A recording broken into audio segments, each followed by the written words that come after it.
the Cabinet Secretary for Defense. 1.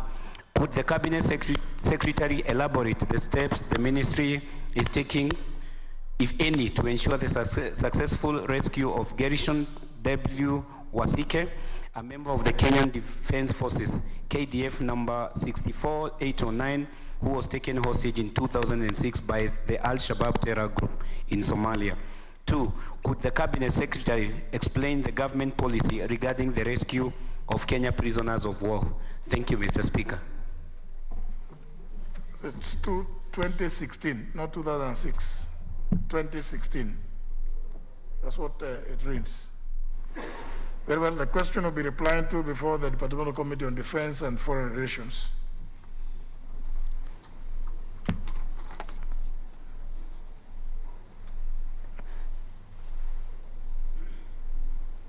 I can see somebody who has placed an intervention. Member for Dagoretti South, what's your intervention about?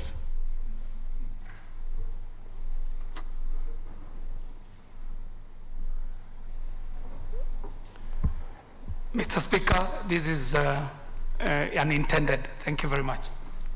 Good. Member for Moya, what's your intervention about? Honorable Speaker, there could be a problem with the system because my gadget here doesn't show anything. Thank you, Honorable Speaker. Any other intervention? Whether intended or unintended? Member for Garissa, is it intended or unintended? Speaker, mine is intended.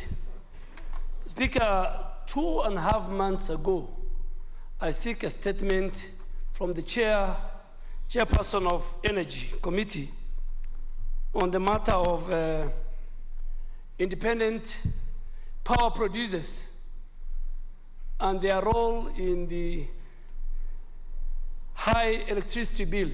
Speaker, I'm yet to get a reply from the committee, and Speaker, I urge you to direct that in our next sitting on Tuesday, the committee should furnish the House with all the information, because, Speaker, I asked for a written statement. But the statement I got, Speaker, had 5 fundamental questions. And 2 of the questions, and I'm sure the clerk has a copy of that statement, 2 of the questions, question 4 and 5, the committee asked that I should go to court and get a court order so that the minister can furnish me with the specific directors of the companies that provide power to KPLC, 13 of them, and secondly, they will not avail their contractual obligation, showing how much each company was paid per month. And the Speaker, in line with Article 125 of the Constitution and the Powers and Privilege Act and Article 35 of the Constitution on access to information, a committee of this House, when it demands for information from the executive or any other arm of government, that information must be provided. So, Mr. Speaker, this is a matter of national interest. And when I saw that statement, Mr. Speaker, the same evening, the executive formed a task force, in a very unusual manner. But I am, as a member of parliament, I am under obligation to provide to the people of Kenya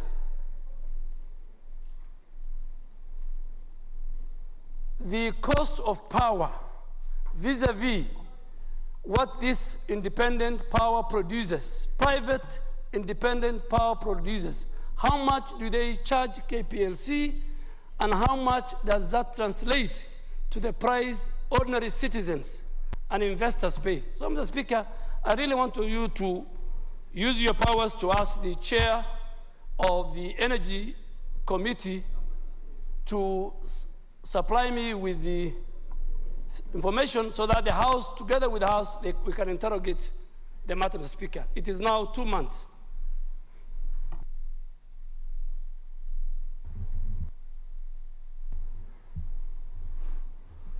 Where's the chair of the Metropol Committee on Energy? The member for Nakuru Town East, the Honorable Gekaria, who deputizes him? Who's the vice chair? As you can see, both the chairperson, the vice chairperson,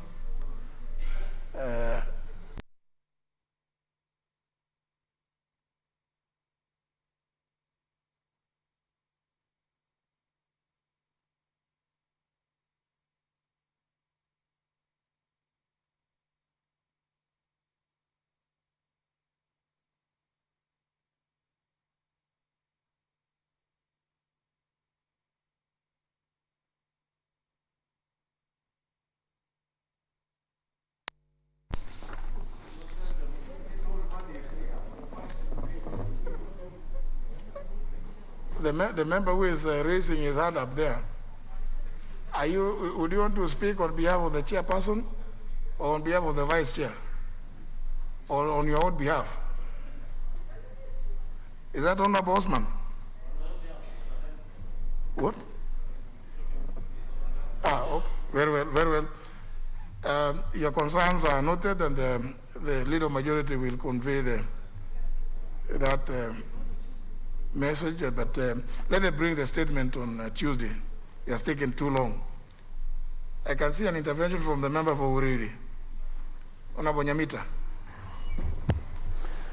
Thank you, Mr. Speaker.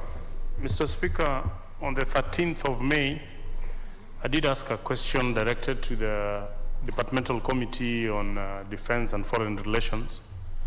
My question had to do with compensation of one of their ex-members of the Kenya Defense Forces who had not been compensated for now over 25 years. And Mr. Speaker, you directed that question and the chair then, I think Honorable Kateo Lemetito, agreed to bring feedback to this House in 2 weeks. Mr. Speaker, to date, we are heading towards the end of June. And we have not heard from them. They have not come back to this House to even come and seek for additional time. I'm seeking your intervention so that they probably fast track this, because the people on whose behalf I was petitioning are waiting for this feedback. You've had the petition which you have just read out. Perhaps it could be addressed in that petition, is it? If it could be covered also, because mine was specific and I gave out all the details. So if they could address us, probably they are responding to this. I would appreciate it. Although the question was really not directed to the chairman, it was directed to the cabinet secretary. Yes, thank you, Mr. Speaker. And Mr. Speaker, I was indeed very glad when you referred that petition to the Budget and Appropriation Committee, because we have, a long list of ex-army officers who are having such claims, as alluded to by the Honorable Nyamita. But Mr. Speaker, it's also good to note that these cases, because they all ended up being in court, from the court martial to the High Court, and High Court actually cleared those officers, awarded them those damages. But when you inquire from the government, especially from the Ministry of Defense, and specifically from the Attorney General Office, they say there is a pending appeal. Government had appealed for such judgment, and there are so many, and it actually colossal sum of money, a lot of money, that were awarded to those ex-officers, ex-army officers. So now going to the Budget Committee, it is the Budget Committee that has got powers in this House to do appropriation. So the case of the Honorable Nyamita, I'm very sure it will be covered there, where the Budget Committee will look into the judgment of the High Court and whether there is any live appeal in the Court of Appeal on the same matter, and then they will make an informed decision. Thank you, Mr. Speaker.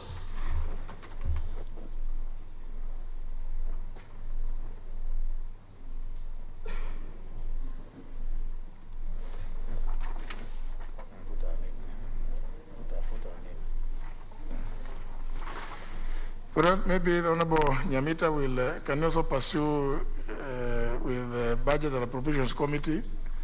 But certainly, and the Honorable Nyamita say that since he raised the question on the 13th of May, it is now towards the end of June. But certainly, 10th of June cannot be towards the end. It is not towards Honorable Nyamita. 10th of June cannot be towards the end of June. But nevertheless, your concern is noted. Yes, Honorable Nyamita.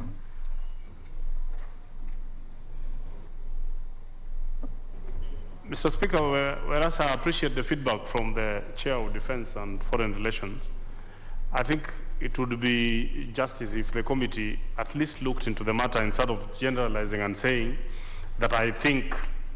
You know, in this house, you know, the chair cannot come and say, I think that petition when we have, they are seized of that very question that I asked.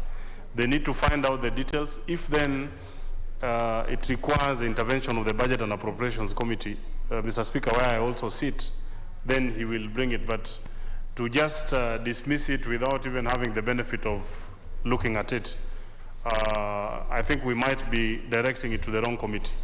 Because mine was not exactly as a petition that you had earlier raised. So I just want to urge that probably they look into it, they find out facts, because it is them who can be able to tell us whether the respective department has lodged an appeal. Instead of the Budget and Appropriations Committee, we will not be in a position to go and check whether, so that is the work of the committee, then they can direct it to. You can get that. Honorable Katola Mitito, can you bring on Thursday a specific response as to whether or not, in respect to the question raised by the Honorable Nyamita, whether the state did appeal, and if they did, the status of the appeal for the comfort of the honorable member by Thursday.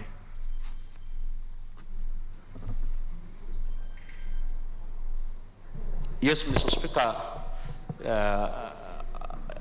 Honorable Nyamita, my good friend, knows very well that this is a very, very serious committee. From 13th May, we just came back the day before yesterday. We resumed on 8th. And so we haven't really failed to bring it on time, but I will go with your direction, Mr. Speaker. Thursday next week, we will respond to Honorable Nyamita's statement. But I was not really thinking, I'm being told by my good friend here, the member for Kiambu, that I'm not allowed to think.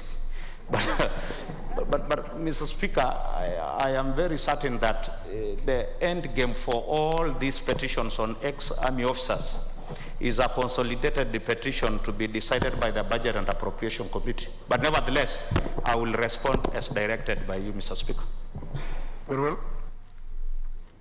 Nominated member Osotsi, you have an intervention. What is it about?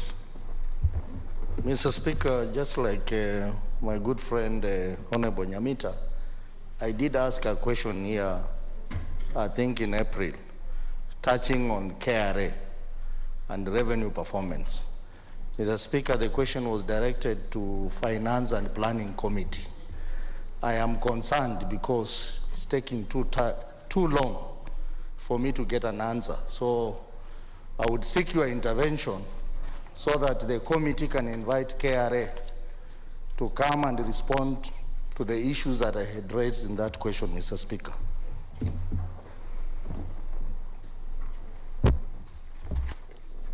Chair of Budget, Honorable Wanga. Finance and Planning. Thank you, Honorable Speaker. I'm really surprised by the Honorable Sotsi, because I have been in constant communication with him. He himself came to me and he told me when we had invited KRA to come and respond that he was not going to be available to come and listen to the answer to that question, Honorable Speaker. And he asked me to postpone it indefinitely until he's available. So I'm really surprised for the Honorable Sotsi to come and mention this on the floor as if the committee has not moved on the matter. Honorable Speaker, he who comes to equity must come with clean hands. So, Honorable Speaker, I'm really surprised. I invited KRA. KRA were ready to come. Honorable Sotsi approached me. He told me he was not available on the day and that I should postpone it until a date that he is available. I am just waiting for him to come back and tell me when he is available. So, Honorable Speaker, to come and raise the matter here on the floor and to make the committee look incompetent is out of order, Honorable Speaker. I request the Honorable Speaker to find him out of order.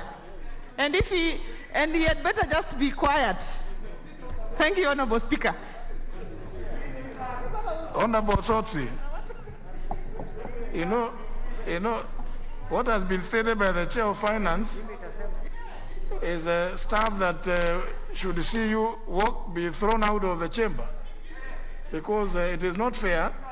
It's not fair that you can approach the chair of the committee to postpone your question and then come to complain here. Is that so? Because as she says, then your hands will look extremely dirty. Mr. Speaker, I want to be very clear. Yes, indeed, I've been in touch with the Chair of Finance. And yes, at some point, I said I was not going to be available because I was going to be out of town. But I never said that the question should not be asked. So I will be more than willing for the committee to still invite the respondent to respond to the question. So I never said that since I was not available for a particular time, I was not going to be available any other time. Mr. Speaker, I'm available any other time, and I'm keen to get answers to the question. The same way that you approach the chair to postpone is what you should have done. But to come and raise it here is to put the committee, to cast aspersions actually on the committee that they are sitting on your question. And that's the point. The point being made by the Honorable Wanga is you approached her to postpone the question. And she says she was waiting for you now to go back and tell when it is you are available. Now you come here and start saying that the committee has not responded. Yeah, actually, you should actually apologize to the committee. Honorable Sotsi, apologize to the committee. Apologize to the committee. Mr. Speaker, it's very clear that I've been in touch with the Chair of Finance, whom I respect a lot. It's only that at one point I was not available, and I'm sorry for all that confusion. But Mr. Speaker, through your intervention, I would still request that if opportunity is available, I would be very keen to get responses to my question, Mr. Speaker. In the same way you approached her, go and approach her to set a date for the question to be answered. I think, honourable members, let's proceed with business. This you can see now, members think is an occasion for, I don't know what's the cause for excitement. Because you can see you may have forgotten because of the long holiday. You see the Honourable Sotsi forgot he is the one who requested for the postponement of the question. Honorable Jaldesa, what's your intervention about?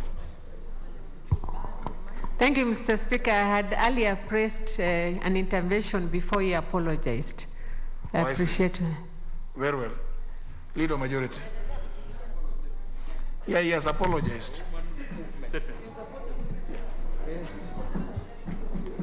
Honorable Speaker, pursuant to the provisions of Standing Order number 44-2A, I rise to give the following statement on behalf of the House Business Committee, which met on Monday, 7th of June, 2021, to prioritize the business for consideration. Honorable Speaker, I wish to officially welcome members back from their media recess that was held from 13th of May 2021 to 7th of June 2021. It allowed departmental committees to consider and discuss the budget estimates for the financial year 2021-2022 with the relevant government ministries and state departments and other government institutions according to their respective mandates, and make recommendations to the Budget and Appropriations Committee.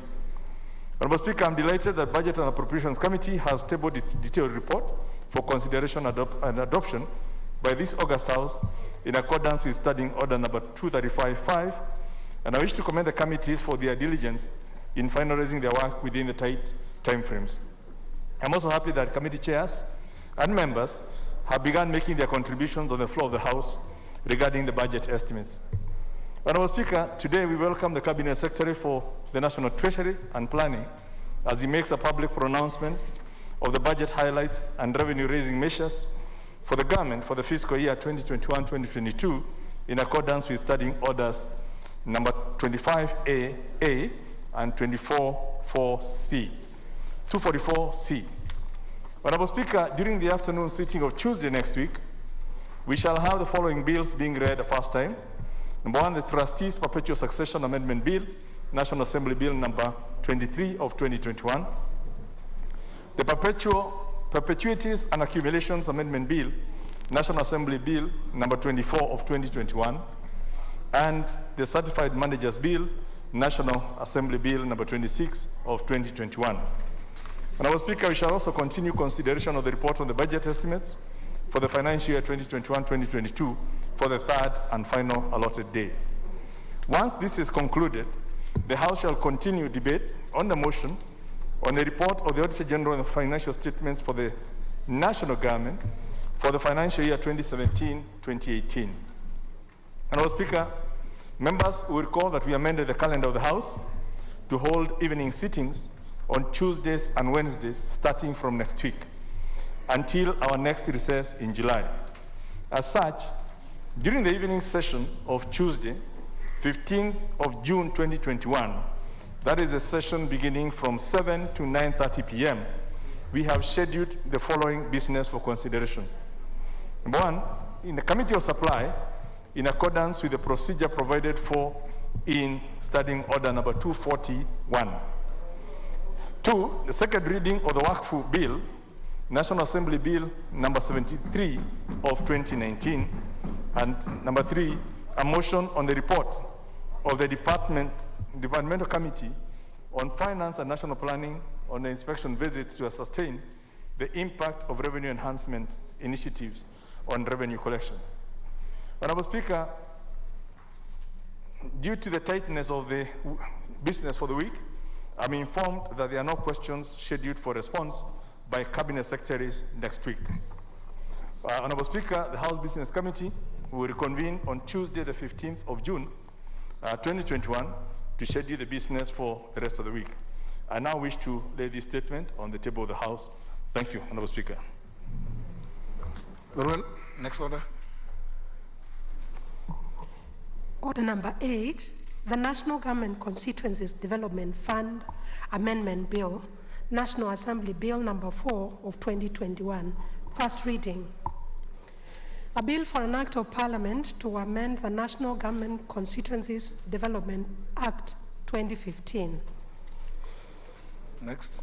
Order number 9, the Kenya Roads Amendment Bill, National Assembly Bill number 13 of 2021, first reading. A bill for an act of parliament to amend the Kenya Roads Act and for connected purposes.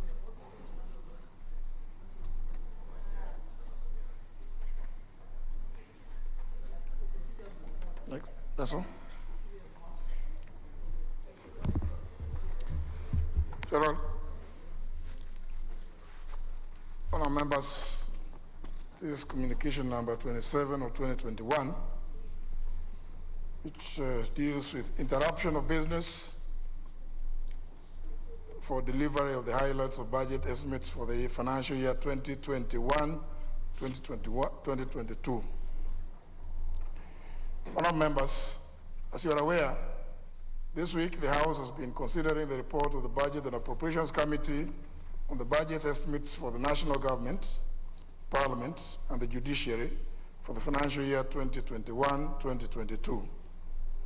This process will proceed to the Committee of Supply, which will allocate funds to various votes and programs under the three arms of the national government. Ultimately, the process comes to an end upon the passage and enactment of the Annual Appropriations Act, which anchors the respective allocations in law and authorizes the attendant withdrawals from the consolidated fund. Honourable members, as part of this process, Section 40, subsection 1 of the Public Finance Management Act of 2012, read together with Standing Order 244, paragraph C, requires the Cabinet Secretary for the National Treasury to make a public pronouncement of the budget highlights and revenue-raising measures of the national government. For this reason, I've shortly been interrupting business of the House to allow the Cabinet Secretary for the National Treasury and Planning to discharge this obligation. Honourable members, before I do so, allow me to recognize the following Cabinet Secretaries who are sitting in the Speaker's row for this occasion, being led as of time we were sitting, Mr. James Macharia, EGH Cabinet Secretary for Transport,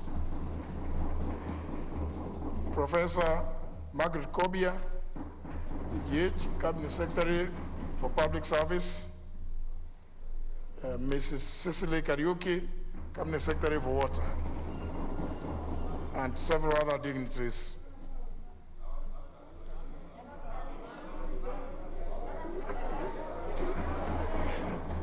They are welcome to the National Assembly.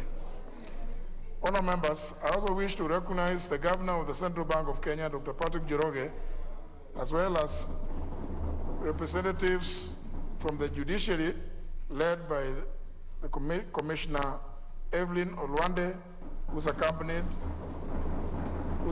by the Chief Registrar of the Judiciary, Mrs. Anne Amandi, and other judicial officers.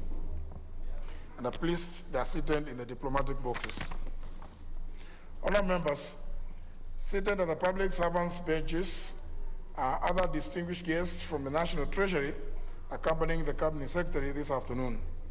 They include the Chief Administrative Secretary, National Treasury, the Honourable Nelson Gaishuye,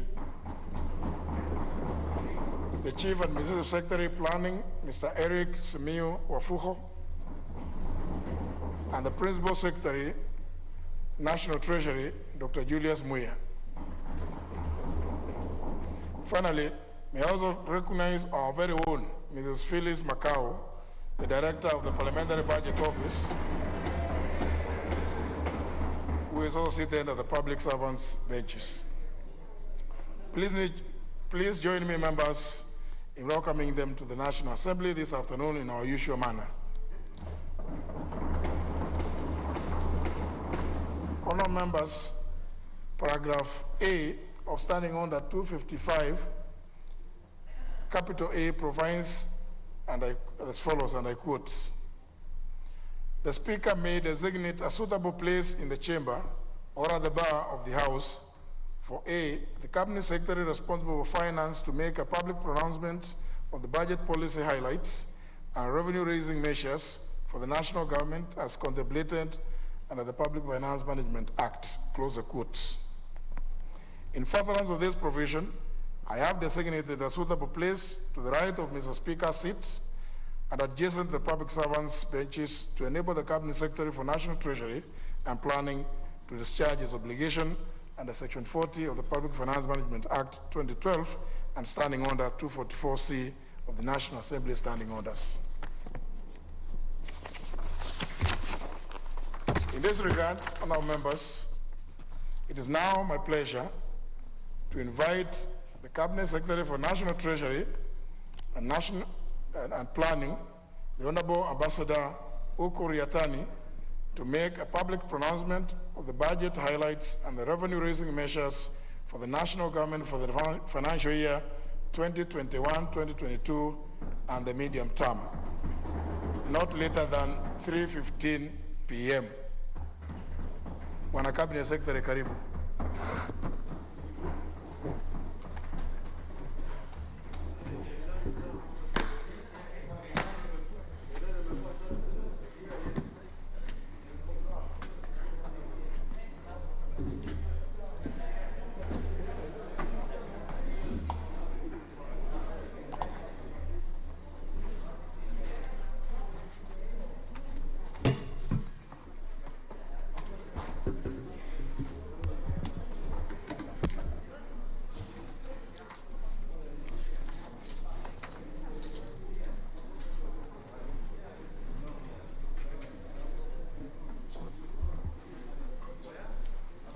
Mr. Speaker, it is once again a privilege for me to present to this Honorable House and the people of Kenya highlights of the budget policy and the revenue-raising measures for the financial year 2021-22. This statement is a fulfillment of the requirement of Section 40 of the Public Finance Management Act and the Standing Order number 241 of the National Assembly. I do this in performing my fiduciary duty to Kenyans. Before I proceed with the rest of my statement, Mr. Speaker, allow me to state that during the preparation of this budget, I had very fruitful engagements with diverse stakeholders and received valuable feedback. The breadth of the stakeholders spanned from the government ministries, departments and agencies, county government, committees of this House, development partners, private sector, and Kenyans from all walks of life. I extend my sincere gratitude to them for their views and useful suggestions which inform the priorities of this budget. Mr. Speaker, pressing concerns raised by Kenyans during the consultation process revolved around the impact of COVID-19 and its containment measures. Kenyans were concerned about the high cost of COVID-19 treatment and availability of vaccines, in addition to food security, high cost of living, and employment levels among the youth. In addition, Kenyans raised concerns about the general levels of poverty and inequality, as well as increased public debt. Mr. Speaker, at the outset, I wish to assure Kenyans that these concerns have been considered and I will be elaborating specific interventions later in this statement. Mr. Speaker, as you recall, following the outbreak of COVID-19 pandemic in March last year, the government instituted containment measures to curb the spread of the virus and save lives.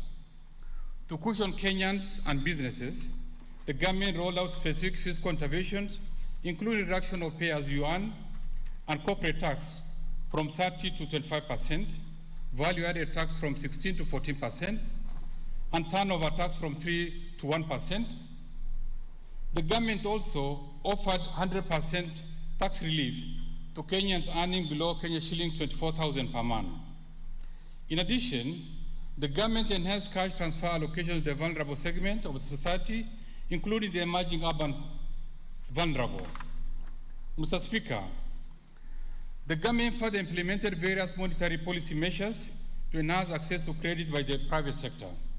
These included reduction of the central bank rate from 8.25 to 7%, and lowering of the cash reserve ratio from 5.2 to 4.2%, thereby injecting an additional shilling 35 billion to the money market. Further, during this period, commercial banks were allowed flexibility with regard to requirements for loan classification and provisioning. Mr. Speaker, to spur economic activities in the country, the government implemented a comprehensive economic stimulus program targeting activities in infrastructure, education, health, business liquidity, agriculture and food security, tourism, manufacturing, environment, water and sanitation. Mr. Speaker, in spite of these interventions, a lot remains to be done in order to deal with the challenges of unemployment among our youth, as well as high poverty and income equality levels that have been aggravated by the COVID-19 pandemic. Our rallying call in this year's budget is therefore job creation through continued and sustained economic growth. To strengthen this position, we shall implement comprehensive economic recovery strategy that will expand economic activities and address these challenges. Mr. Speaker, the private sector remains key to employment creation and poverty reduction in the country. In order to expand the scope and pace of policy interventions and enhance access to credit by businesses, the government established the Credit Guarantee Scheme to de-risk lending to the micro, small, and medium enterprises. Mr. Speaker, the plight of the vulnerable in our society, particularly the emerging urban vulnerable, remains a key concern for our government. In order to cushion this particular group, the government will enhance cash transfer allocations and institute other targeted interventions in this budget. Mr. Speaker, the COVID-19 pandemic has triggered one of the worst health and economic crises of our time. The pandemic overstretched our health systems, and in line with the advisory of the World Health Organization, the government implemented appropriate interventions to save lives.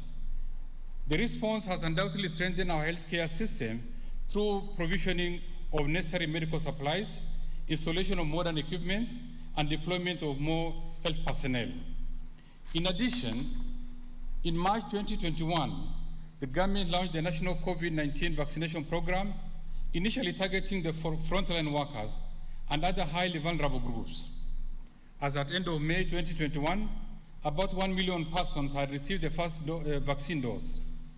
In order to facilitate further rollout of vaccines to create herd immunity, we propose to allocate Kenya shilling 14.3 billion in the financial 2021-22. This is in addition to Kenya shilling 7.6 billion appropriated in the current budget. Mr. Speaker, to enhance access to affordable medical and equipment for management of COVID-19 and chronic diseases, I will later in this statement be proposing tax relief measures on the various pharmaceutical products and medical equipment. Mr. Speaker, the containment measures instituted by the government to stem the spread of the virus and save lives adversely affected economic activities and revenue performance. To stimulate economic activities and enhance government's ability to respond, we prioritized health and social expenditures and formulated an economic recovery strategy program that targeted, first, enhancing our ability to respond to the COVID-19 pandemic. Second, reducing debt vulnerabilities through a revenue-driven fiscal consolidation with a view to stabilizing debt to GDP ratio over the medium term. Third, implementing targeted policy, legal and institutional reforms, while at the same time addressing vulnerabilities in the state-owned enterprises worsened by the COVID-19 pandemic. And fourth, strengthening the monetary policy framework and financial stability. Mr. Speaker, under this program, we plan to reduce the level of fiscal deficit from 8.7% of GDP in the current budget to 7.5% of GDP in the financial 2021-22, and further to 3.6% of GDP in the financial year 2024-25. This will be a 5.1% reduction in fiscal deficit over the next 4 years, thereby slowing the annual growth of debt. Upon our request, this economic recovery program is supported by multilateral and bilateral development partners, with the International Monetary Fund providing financial resources amounting to US dollars 2.34 billion over the next 3 years. Further, Mr. Speaker, in response to the COVID-19 pandemic, the G20 countries extended support to developing countries by offering debt service suspension under the G20 Debt Service Suspension Initiative framework. The fiscal space created under this initiative is to increase social, health, and economic spending in response to the COVID-19 crisis. Kenya has benefited from this initiative through expansion of health and social services. Additionally, Mr. Speaker, Kenya welcomes the initiatives under the recent French African Summit that agreed to, among others, increase funding through the IMF special drawing rights to African states to support economic recovery, extension of the G20 debt service suspension, and facilitate the manufacture of vaccines in Africa. Mr. Speaker, I will now highlight the economic policy context in which this budget has been prepared. Mr. Speaker, this year's budget has been prepared against a backdrop of projected global economic recovery. This is despite the emergence of COVID-19 variant, occasioning reintroduction of containment measures to further stem spread of the virus. The projected recovery reflects additional fiscal support in a few large economies and monetary easing that further uplifts the economic outlook. This outlook is further supported by the ongoing vaccinations, which is expected to pick up in the second half of 2021. In this regard, Mr. Speaker, the global economy is projected to grow by 6% in 2021 from a contraction of 3.3% in 2020. Mr. Speaker, closer home, due to improved exports and commodity prices, economic growth in the sub-Saharan Africa region is projected to expand by 3.4% in 2021 from a contraction of 1.9% in 2020. This growth will also be supported by recovery in both private consumption and investment as the economies reopen. Mr. Speaker, like the rest of the world, our economy was not spared from the adverse impact of the pandemic. In addition, the Kenyan economy experienced two other shocks. One, the invasion of the desert locusts that damaged crops, and two, floods that caused loss of lives and livelihoods, displacement of people, and destruction of infrastructure. Given the impact of these shocks, economic growth for 2020 declined to 0.6% from 5.4% in 2019. Mr. Speaker, economic growth is expected to rebound to 6.6% in 2021. This recovery reflects the lower base of 2020, when most services sectors were adversely affected by the closure of the economy, recording negative growth. The outlook in 2021 will be reinforced by the prevailing stable macroeconomic environment and the ongoing implementation of the strategic priorities of government under the Big Four agenda and economic recovery strategy. Weather conditions are expected to be favorable, supporting agricultural output. As a result, export of goods and services will expand as global demand normalizes. Over the medium term, the economy is expected to remain resilient and grow at a rate above 6.1%. Mr. Speaker, this growth outlook is affirmed by the recent surveys by the Monetary Policy Committee, revealing a general optimism about economic growth prospects. In addition, the recent IMF mission to Kenya noted that economic recovery is underway and estimates economic growth consistent with our projections. Mr. Speaker, to support this growth outlook, we shall continue to maintain macroeconomic stability. Inflation, which stood at 5.9% in May 2021, is expected to remain within the target range of 5%, with a margin of 2.5 on either side, supported by prudent fiscal and monetary policies. Interest rates will be expected to remain low and stable, supporting growth of private sector credit. The balance of payments is also expected to be strong, with the current account balance projected to remain at 5.2% of GDP. Further, the rebound in horticulture and tea exports, as well as increased inflows of remittances, will support build-up of adequate levels of official foreign exchange reserves, creating buffers against short-term shocks in the foreign exchange market. Mr. Speaker, the aforementioned economic outlook may be affected by emerging domestic and external risks. The emergence of new COVID-19 variants could lead to reinstatement of containment measures, disrupting, among others, trade and tourism. In addition, Mr. Speaker, adverse weather conditions could lead to low agricultural output. Further, increased public expenditure pressures, particularly wage demands, could put a strain to the fiscal space. Mr. Speaker, the government will continue to monitor these developments and take appropriate policy interventions to safeguard the economy where they risk to materialize. Mr. Speaker, having outlined the economic policy context for this budget, we have carefully reflected on a theme that will resonate with our strategies to protect lives and livelihoods during this period of COVID-19, cushion the vulnerable, and support economic recovery for employment creation and poverty reduction. In this respect, we have framed the theme for this budget as Building Back Better, a strategy for resilient and sustainable economic recovery and inclusive growth. Mr. Speaker, the next section of my statement will give highlights of the policy priorities of the government and the strategy for economic recovery. I will later provide highlights of the fiscal framework underpinning the budget, spending priorities, and the proposed tax policy measures. Mr. Speaker, the implementation of Big Four agenda remains a high priority and critical to the economic recovery. In this regard, the government will fast-track implementation of programs and projects under the Big Four agenda to enhance food and nutritional security, achieve universal health care, provide affordable housing, and support growth of manufacturing sector for job creation. Mr. Speaker, the government will also undertake the following targeted strategic interventions to achieve a resilient and sustainable economic recovery. First, maintain a macroeconomic stability and enhance security to foster secure and conducive business environment and security of Kenyans and their properties.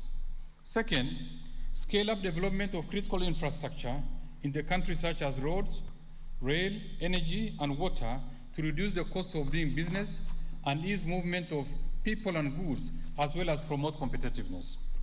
Third, enhance investment in key economic sectors for broad-based sustainable recovery by promoting agricultural transformation, growth in manufacturing, environmental conservation and water supply, stimulating tourism recovery, and sustainable land use and management. Fourth, expand access to quality social services in health, education, and appropriate social safety nets for the vulnerable population. Fifth, support the youth, women, and persons living with disability through government-funded empowerment programs that leverages on partnerships with the private sector organization. Sixth, support county government through transfer of shareable revenues to strengthen their systems and capacity in service delivery. And lastly, implement various policy, legal, and institutional reforms to enhance efficiency of public service delivery. Mr. Speaker, following the outbreak of the pandemic, we implemented the economic stimulus program to support economic activities and mitigate the adverse impact of the pandemic on Kenyans and businesses. The achievement of the program includes: 1, creation of 100,000 jobs opportunities for the youth under the Ksh.3.6 initiative, and 5,500 community scouts in wildlife conservation areas across the 47 counties. 2, improvement of education outcomes through construction of additional classrooms in secondary schools, procurement of locally fabricated desks for both primary and secondary schools, and recruitment of 4,000 and 8,000 primary and secondary school intern teachers, respectively. 3, enhancement of healthcare system capacity by recruiting 5,000 diploma and certificate level healthcare workers for 1 year under the universal health coverage. 4, enhancement of liquidity to businesses through payment of VAT refunds of Ksh. 10 billion and clearance of pending bills of Ksh. 13.1 billion. 5, de-risking of lending to micro, small, and medium enterprises by providing Ksh. 3 billion to the credit guarantee scheme as a seed capital. And 6, cushioning the vulnerable, particularly the emerging urban vulnerable, with an additional Ksh. 10 billion to the cash transfer program. Mr. Speaker, building on the success of the aforementioned interventions, the government is now set to implement an elaborate economic recovery strategy that aims to reposition the economy on an inclusive and sustainable growth trajectory. The strategy seeks to enhance resource mobilization to ensure sustainable funding of our development programs from diverse sources, including public-private partnership and lease financing. The strategy will also support the role of the private sector in the economy and further facilitate credit access by micro, small, and medium enterprises through the credit guarantee scheme. Under the strategy, the government will upscale investment in ICT and digital infrastructure in order to facilitate e-commerce and efficient delivery of public services. The government shall also promote local production processes and domestic supply value chains and strengthen social protection through targeted policy interventions and programs. Mr. Speaker, undoubtedly, successful implementation of this strategy will enable us to realize the aspired economic growth, create employment, and narrow income inequalities. I will later in this statement propose budget allocations to the government priority areas. Mr. Speaker, besides the achievements under the economic stimulus program, the ongoing key strategic interventions of government as well as sustained policy reforms over the years have greatly transformed the economy and improved the welfare of Kenyans. Mr. Speaker, I will now highlight some of the key achievements realized from these investments and reforms.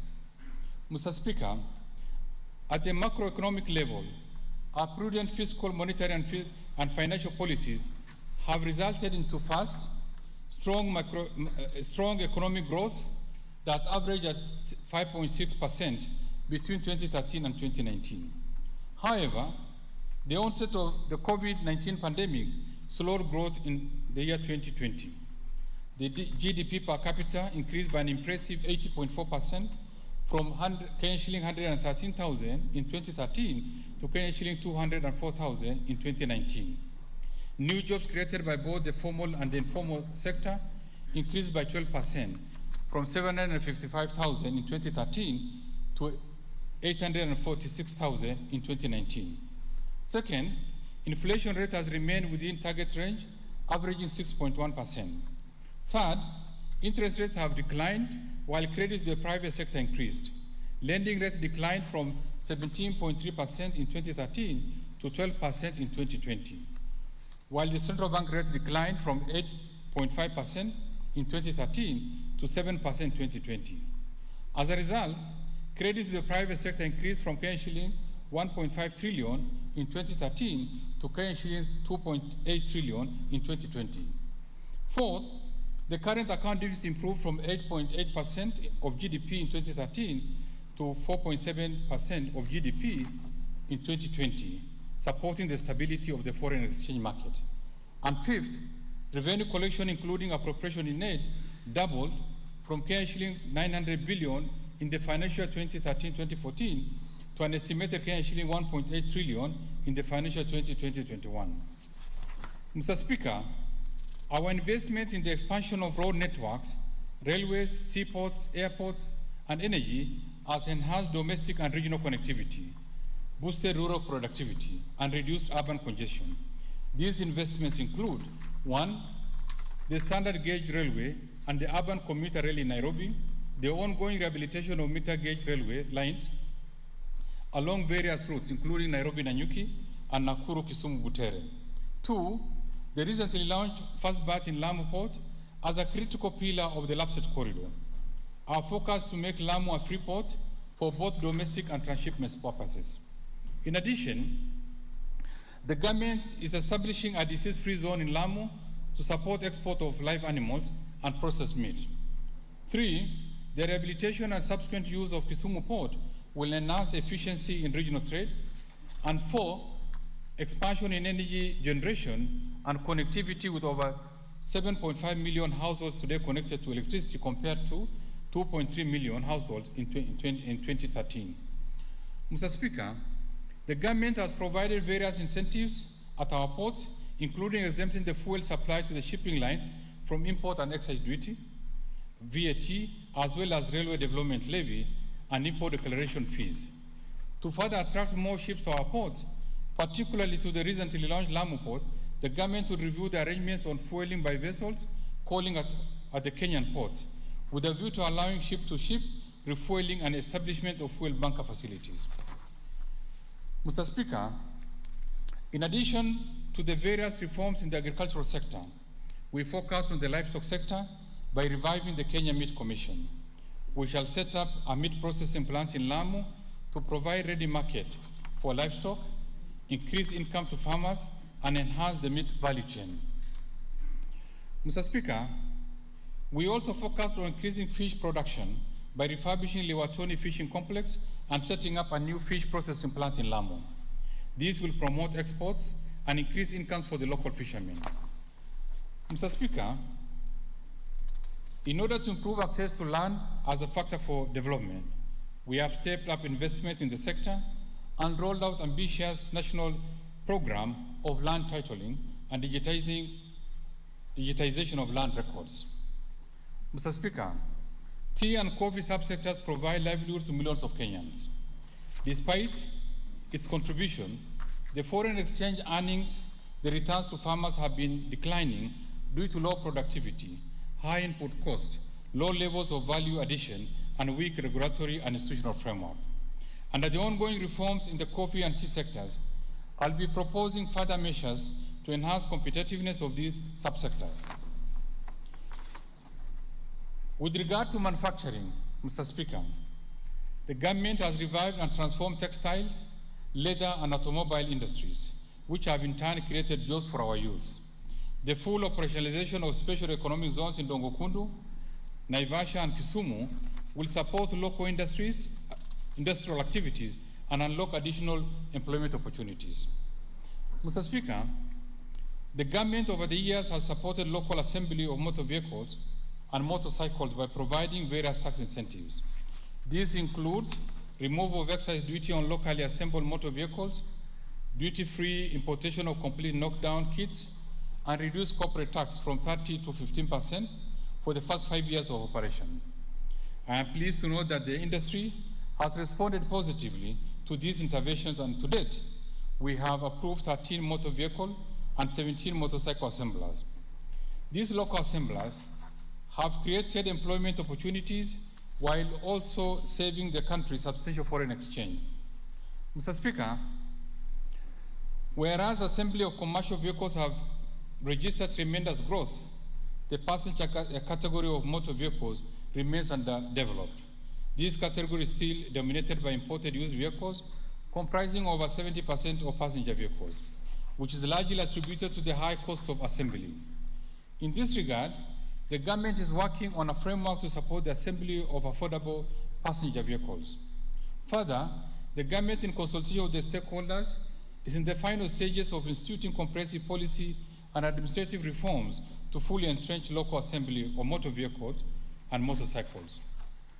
Mr. Speaker, while we have made tremendous progress as a nation, we remain alive to the structural constraints that impede the pace of economic development, aware that a resilient and sustainable economic recovery is indeed predicated on timely implementation of appropriate policy, legal, and institutional reforms.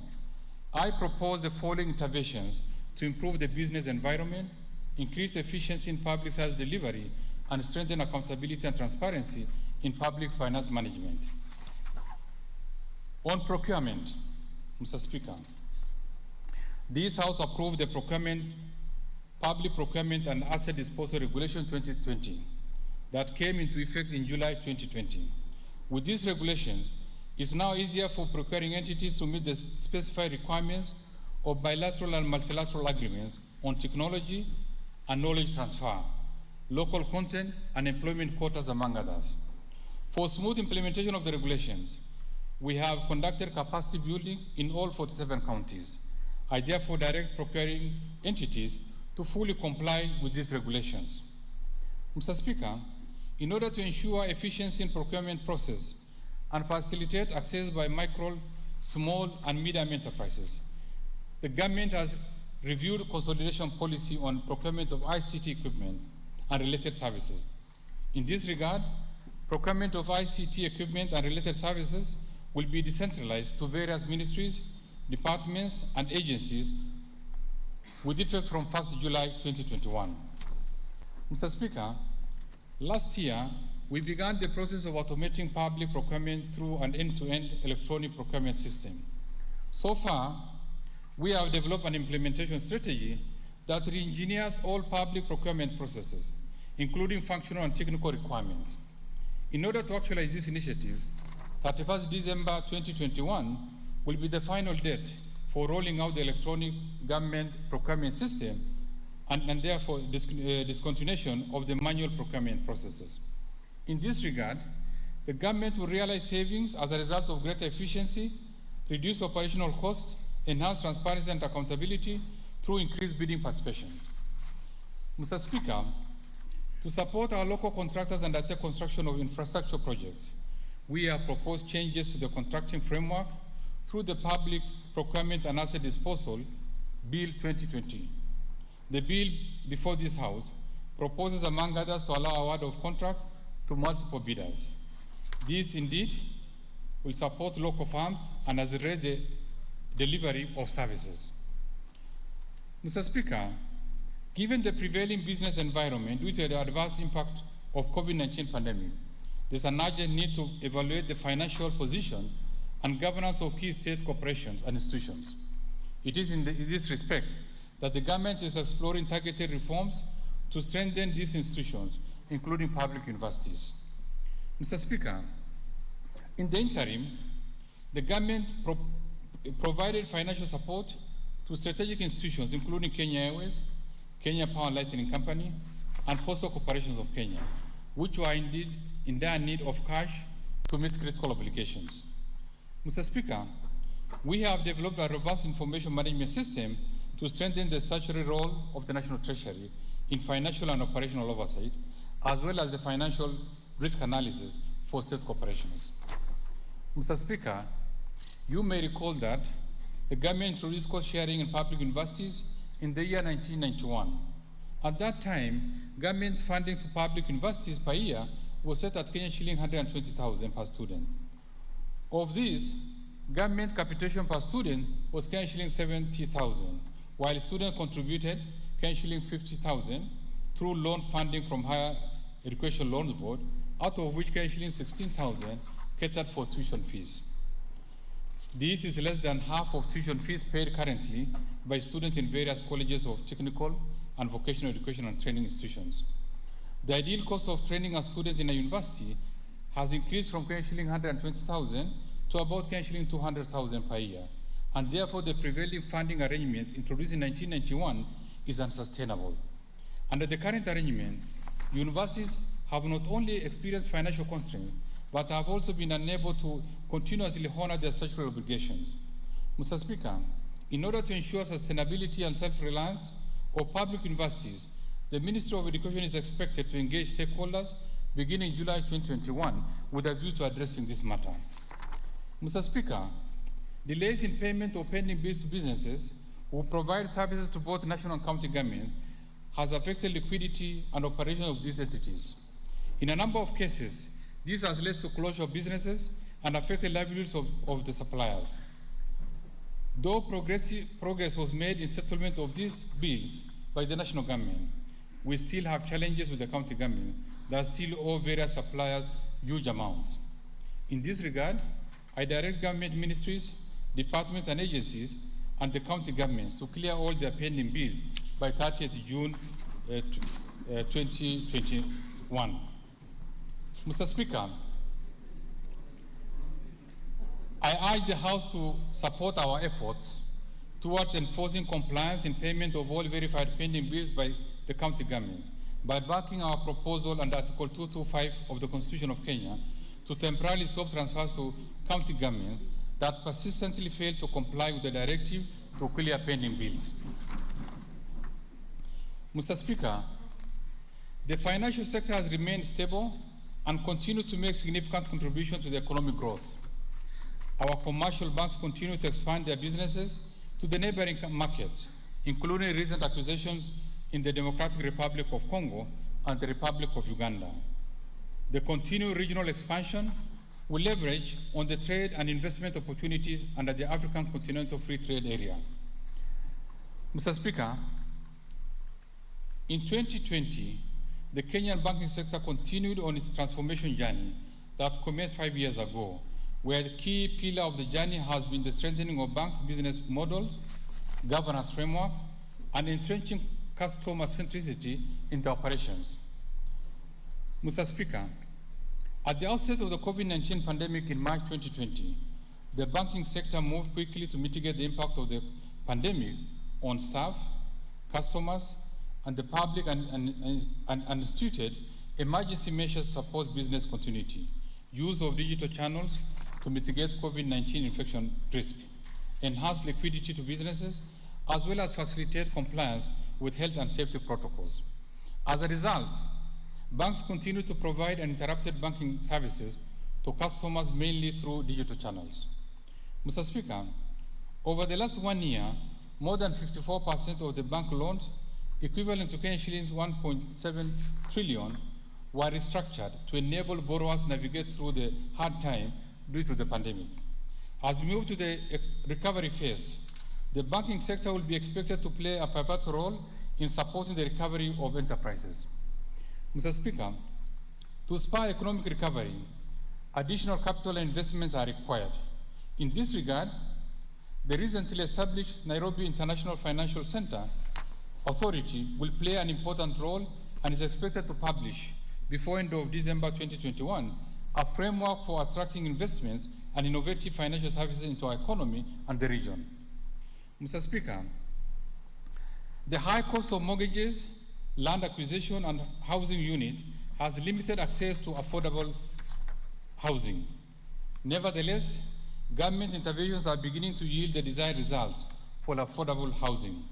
Significant progress has been made to enhance efficiency, transparency, and certainty in land matters by re-engineering the land registration processes, digitization of land records, and implementation of the Sectional Properties Act. The government is also in the process of streamlining and simplifying the legal and regulatory process governing the housing sector and providing basic infrastructure services to developers. Further, the Kenya Mortgage Refinance Company is supporting the growth of residential housing market in Kenya by providing long-term funding to the mortgage lenders in order to increase affordability of mortgage loans to Kenyans. As of December 2020, Kenya Mortgage Refinance Company had refinanced 1,400 affordable housing loans worth Kenya shilling 2.75 billion. Mr. Speaker, the Kenya Mortgage Refinance Company is scheduled to issue an infrastructure bond by October 2021 to raise additional financing for its affordable housing finance objective. Consequently, the company plans to issue green bonds to finance climate-friendly housing projects. Mr. Speaker, during the current financial year, the government operationalized the credit guarantee scheme by providing seed capital of 3 billion to de-risk lending to micro, small, and medium enterprises. To this effect, the National Treasury signed credit guarantee agreements with 7 commercial banks who have now rolled out credit to micro, small, and medium enterprises. Mr. Speaker, to further promote access to affordable credit by micro, small, and medium enterprises, the government has committed to progressively raise the capital to shilling 10 billion. In this budget, I propose to allocate an additional shilling 2 billion to the scheme.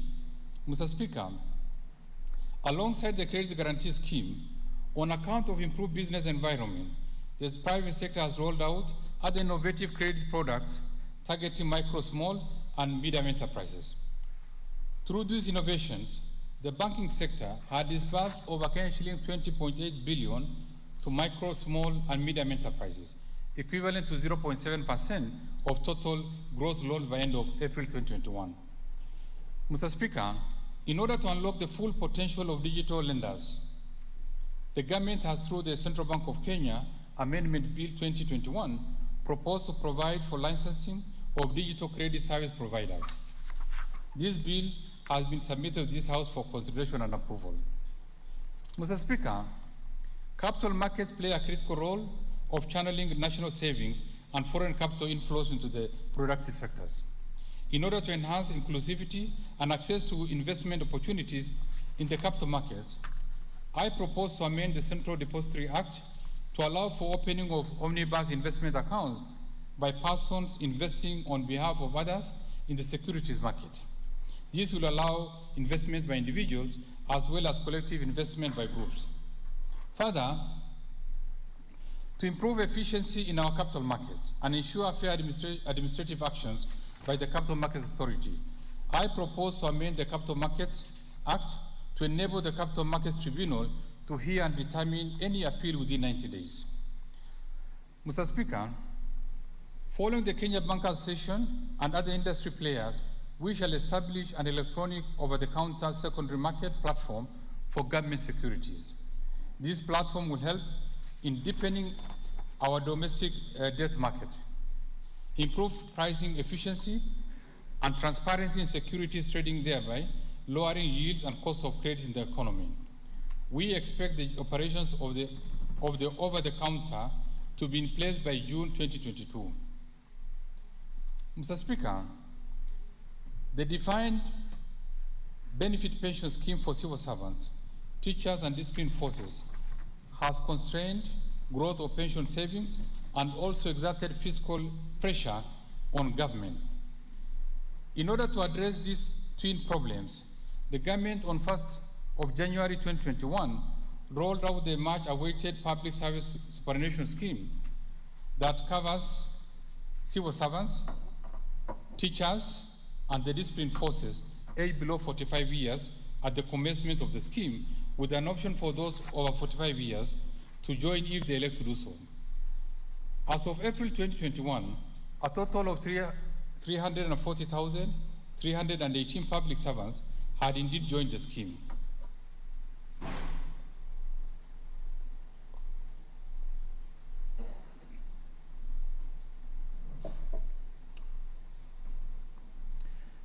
Mr. Speaker, in the past, the processing of payment of pension benefits to retired public servants has neither been efficient nor timely, thus denying senior citizens regular incomes.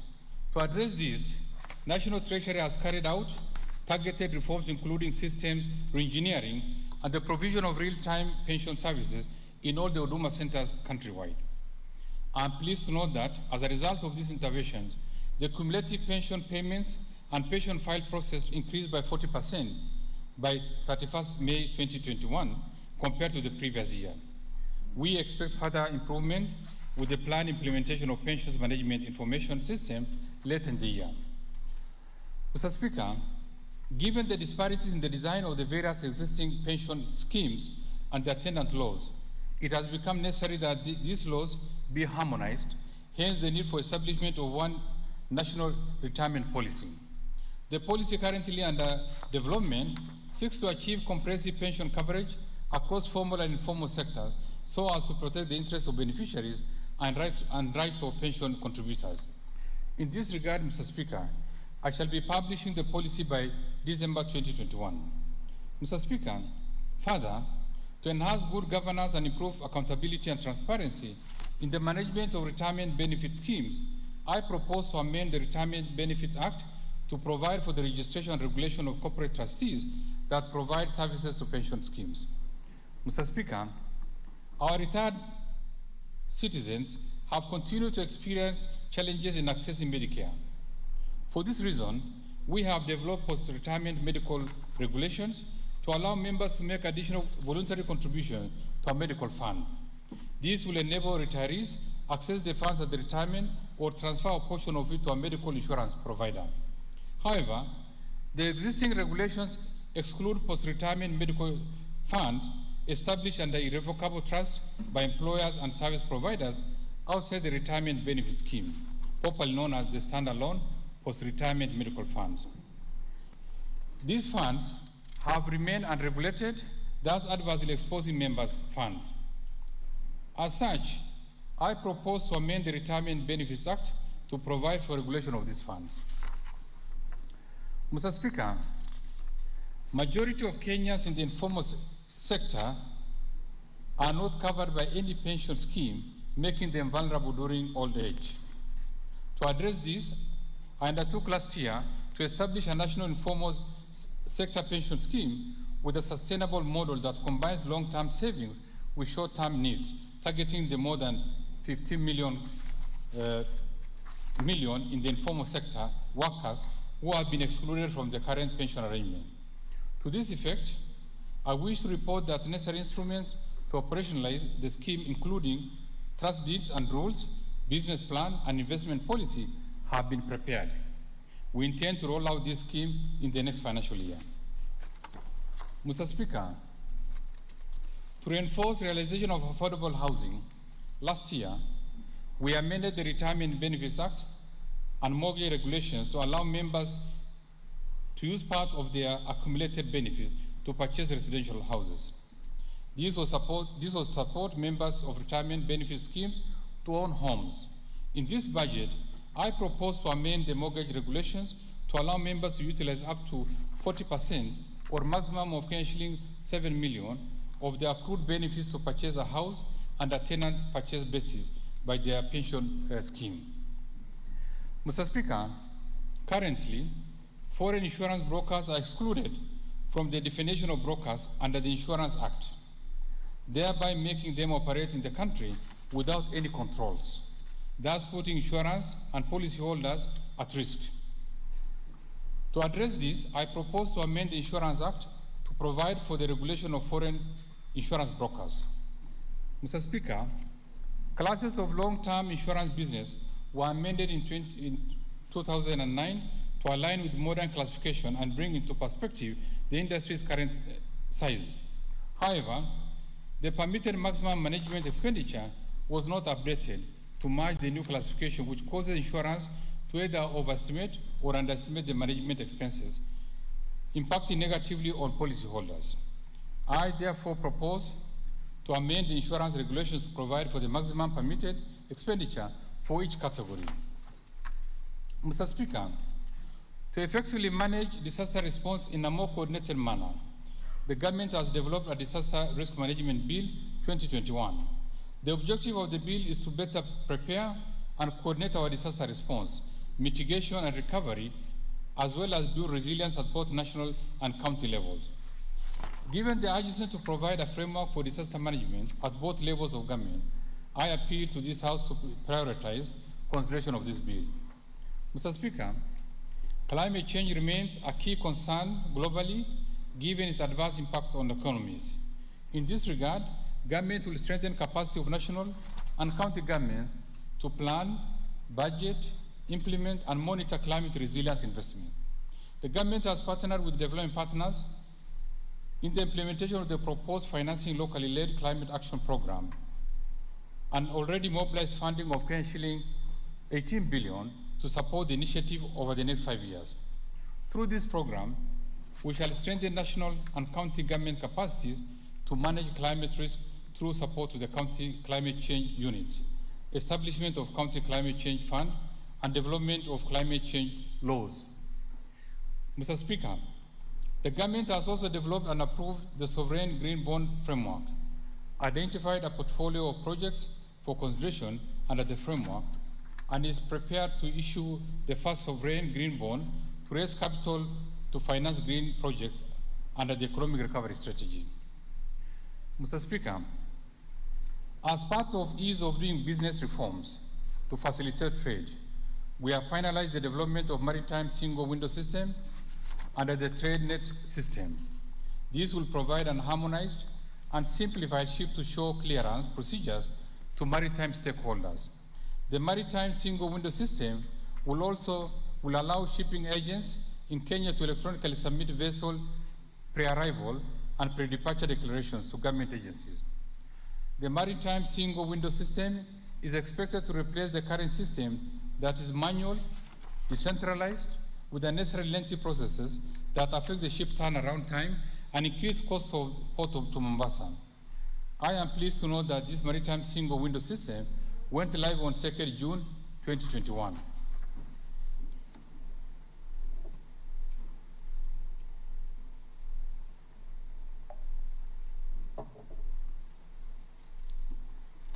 Mr. Speaker, the fiscal policy supporting the financial year 2021-22 and the medium-term budget is designed to support economic recovery and reduce fiscal deficit. The policy aims to mobilize revenues through the ongoing reforms in tax policy and administration. On the expenditure side, the focus will be to rationalize non-priority expenditures from the budget and align the resources to the Big Four agenda and the economic recovery strategy. Mr. Speaker, the execution of this budget for the financial 2020-21, the execution of the budget for the financial 2020-21 has progressed well, albeit with revenue underperformance and elevated expenditure associated with the adverse impact of COVID-19 pandemic. The shortfalls in revenues reflect weaker business environment and the impact of containment measures adopted in March 2020 following the outbreak of the pandemic. The government then responded to the pandemic by, among others, implementing tax relief measures in April 2020. These measures resulted in reduced collection of revenues, adversely impacting the implementation of the budget. Arising from this, the government in January 2021 made reversal of some of the relief measures, resulting in improvement in revenue collection. However, in March 2021, containment measures were introduced as a result of the third wave of the COVID-19. These measures lasted for only 1 month. Mr. Speaker, we remain committed to reducing the level of tax exemptions to create parity of treatment while also raising more revenues to fund social programs and reduce the fiscal deficit. In this budget, I will be proposing selected measures to expand the revenue base. Mr. Speaker, our tax policies are spread across various tax statutes, which are amended every year during the budget process, creating uncertainties in tax legislation. In this regard, Mr. Speaker, I have initiated a process of developing a national tax policy framework that will not only enhance administrative efficiency of the tax system, but provide consistency and certainty in tax administration and management of tax expenditure. A draft national tax policy is now ready and will be shared with stakeholders and members of the public in line with the dictates of our Constitution before forwarding to this House for consideration and approval. Mr. Speaker, total revenue including appropriation in aid and grants for the financial 2021-22 budget is projected at Kenya shilling 2.1 trillion, equivalent to 17% of GDP. Of this, total revenue is projected at Kenya shilling 2.04 trillion, equivalent to 16% of GDP, an increase in nominal terms from Kenya shilling 1.84 trillion in the financial year 2020-21. Ordinary revenue in the budget is projected at Kenya shilling 1.78 trillion, equivalent to 14.3% of GDP. Mr. Speaker, total expenditure in the financial year 2021-22 budget are projected at Kenya shilling 3.03 trillion, equivalent to 24.5% of GDP, from Kenya shilling 2.89 trillion, equivalent to 25.8% of GDP in the financial 2020-21 budget. Recurrent expenditure will amount to Kenya shilling 2 trillion or 16.2% of GDP. On the other hand, development expenditures, including foreign finance projects, allocations to contingency fund, and conditional transfers to county government are projected at Kenya shilling 669.6 billion. This funding is expected to accelerate completion of ongoing critical infrastructure projects in the country. Mr. Speaker, the expenditures I've outlined in this budget are consistent with those approved in the 2021 budget policy statement. Given the performance of revenue and the available levels of funding from our development partners, it is indeed necessary that we strictly adhere to the expenditure ceilings as presented so as to manage and stabilize public debt. Mr. Speaker, given the projected revenues and grants against the projected expenditure, the fiscal deficit for the financial year 2021-22 budget is projected at Kenya shilling 929.7 billion, equivalent to 7.5% of GDP. This fiscal deficit is lower than Kenya shilling 976.2 billion, equivalent to 8.7% of GDP in the financial year 2020-21 budget. The fiscal deficit in 2021-22 budget will be financed through net external financing of Kenya shilling 271.2 billion, equivalent to 2.2% of GDP, and net domestic financing of Kenya shilling 658.5 billion, equivalent to 5.3% of GDP. Mr. Speaker, our medium-term consolidation policy aims at reducing fiscal deficit progressively to Kenya shilling 613.8 billion, equivalent to 3.6% of GDP by the year 2024-25.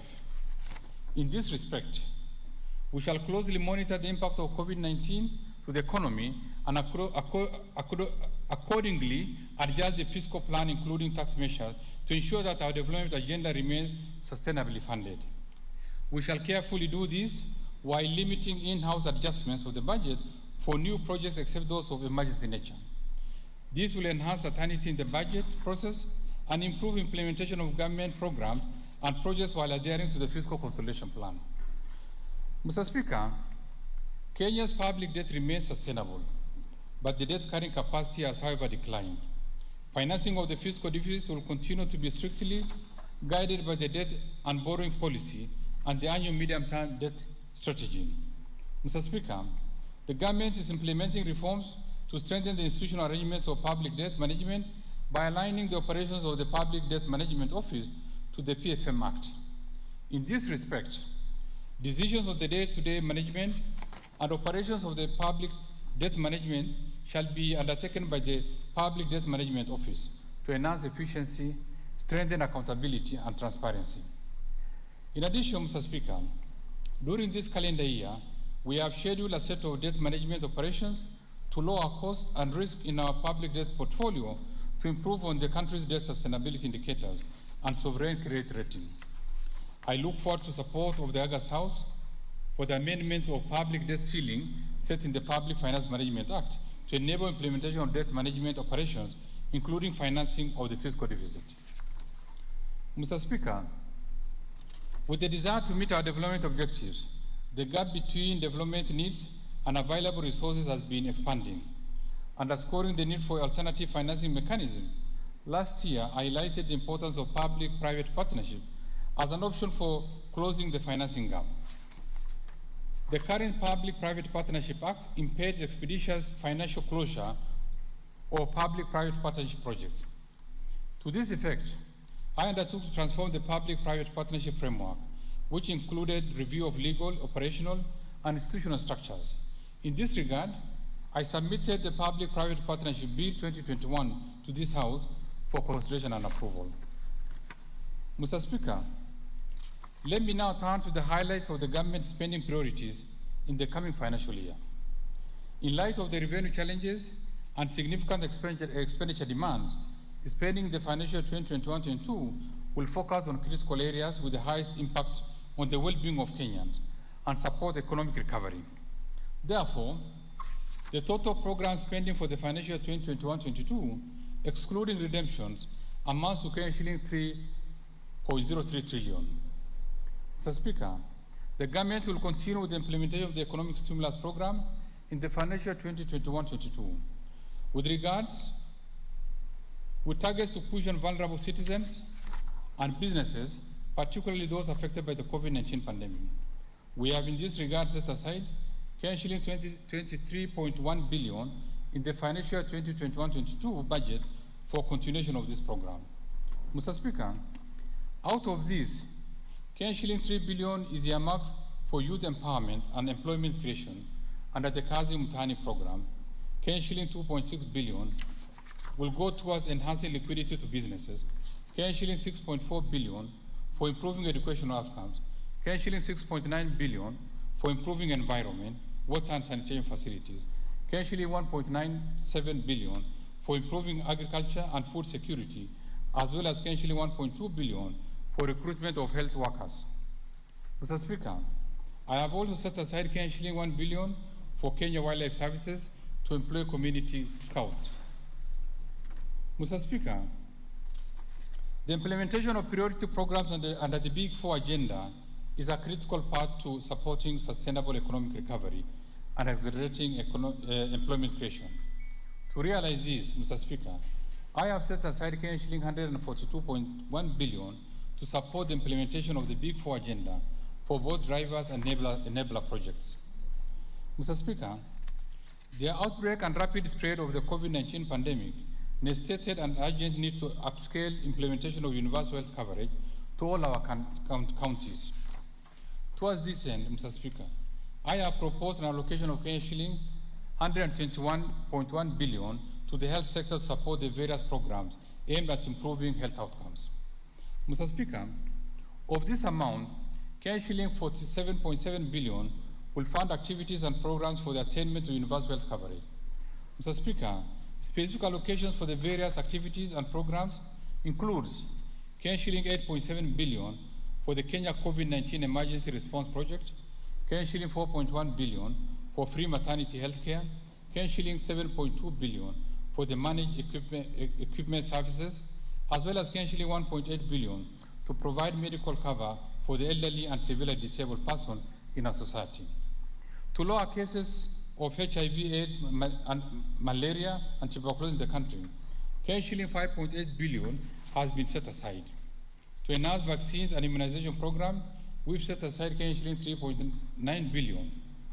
Further, Mr. Speaker, we propose an additional Ksh.14.3 billion for purchase of COVID-19 vaccines and related expenditure in the course of the financial 2021-2022.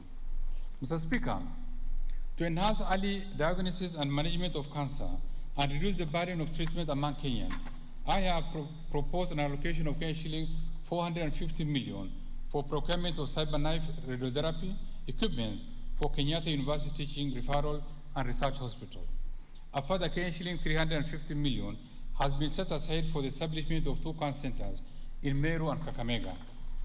Further, to improve health service delivery, Ksh.15.2 billion has been set aside for Kenyatta National Hospital, Ksh.11.5 billion for the Moi Teaching and Referral Hospital, Ksh.7.3 billion for the Kenya Medical Training Centers, Ksh.2.8 billion for the Kenya Medical Research Institute, Kenya shilling 1.3 billion for the construction of Kenya National Hospital Vans and Pediatric Centers. Kenya shilling 863 million for procurement of family planning and reproductive health commodities. And Kenya shilling 600 million for procurement of equipment at the National Blood Transfusion Center. Mr. Speaker, affordable housing program is a pragmatic approach to addressing the housing problem, especially in the urban centers. To ensure success of this initiative, I have proposed an allocation of shilling 13.9 billion for the affordable housing program. The proposed allocation includes shilling 3.5 billion to Kenya Mortgage Refinance Company for establishment of the company's capital, as well as for own lending to primary mortgage lenders. Shilling 8.2 billion for construction of affordable housing units, as well as shilling 500 million for construction of social housing units. Mr. Speaker, to support the Nairobi Metropolitan Services in reversing urban dignity in Nairobi City County, shilling 100 million has been set aside for the Nairobi Metropolitan Service Improvement Project, and shilling 111.2 million for construction of footbridges. Other key allocations to the housing, urban development, and public works sector includes shilling 3.5 billion for the Kenya Informal Settlement Improvement Project Phase 2, shilling 1 billion for construction of markets, shilling 1 billion for maintenance of government pool houses, shilling 750 million for construction of housing units for the National Police and Kenya Prison, shilling 700 million for the Kenya Urban Program, shilling 200 million for the AfriCity Summit, and shilling 445.6 million for the construction and completion of salt project buildings. In addition, Mr. Speaker, I have proposed an allocation of shilling 700 million to support the Nairobi Bus Rapid Transport Project to offer an efficient and time-saving public transport. Mr. Speaker, the government continues to scale up reforms to encourage investments in the manufacturing sector to support and protect local industries. Despite the challenges brought about by COVID-19 pandemic, the fiscal and monetary policy measures that the government implemented significantly cushioned the sector. Mr. Speaker, to further promote local industries, I have proposed an allocation of shilling 20.5 billion under the various implementing ministries, departments, and agencies. Out of these, shilling 2 billion will go to the Credit Guarantee Scheme to enhance access to affordable credit by micro, small, and medium enterprises in the manufacturing sector. Shilling 500 million will support development of various micro, small, and medium enterprises in Kenya. And shilling 600 million for provision of finances to micro, small, and medium enterprises through the Kenya Industrial Estate.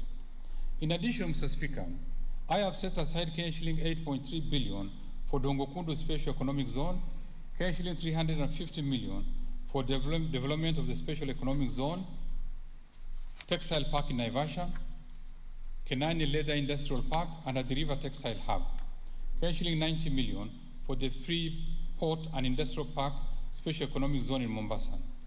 Other proposed allocations include shilling 130.2 million for the modernization of Rivertex, shilling 800 million for access roads to industrial park facilities.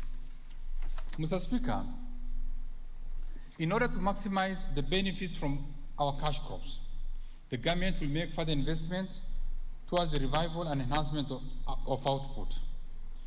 In this respect, Mr. Speaker, I have proposed 210.4 million for coffee industry revitalization, shilling 59.2 million for modernization of cooperative cotton ginneries, and shilling 50 million for cotton development as a subsidy and extension support.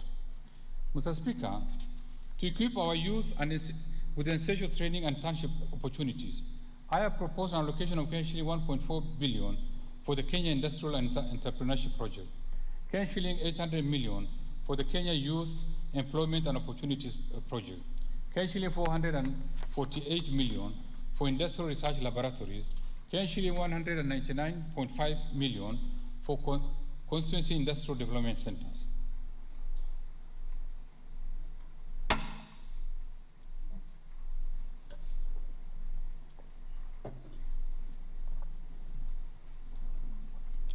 Mr. Speaker, In order to support our aspirations of attaining 100% food and nutrition security, I have set aside Ksh. 60 billion to relevant programs in this budget.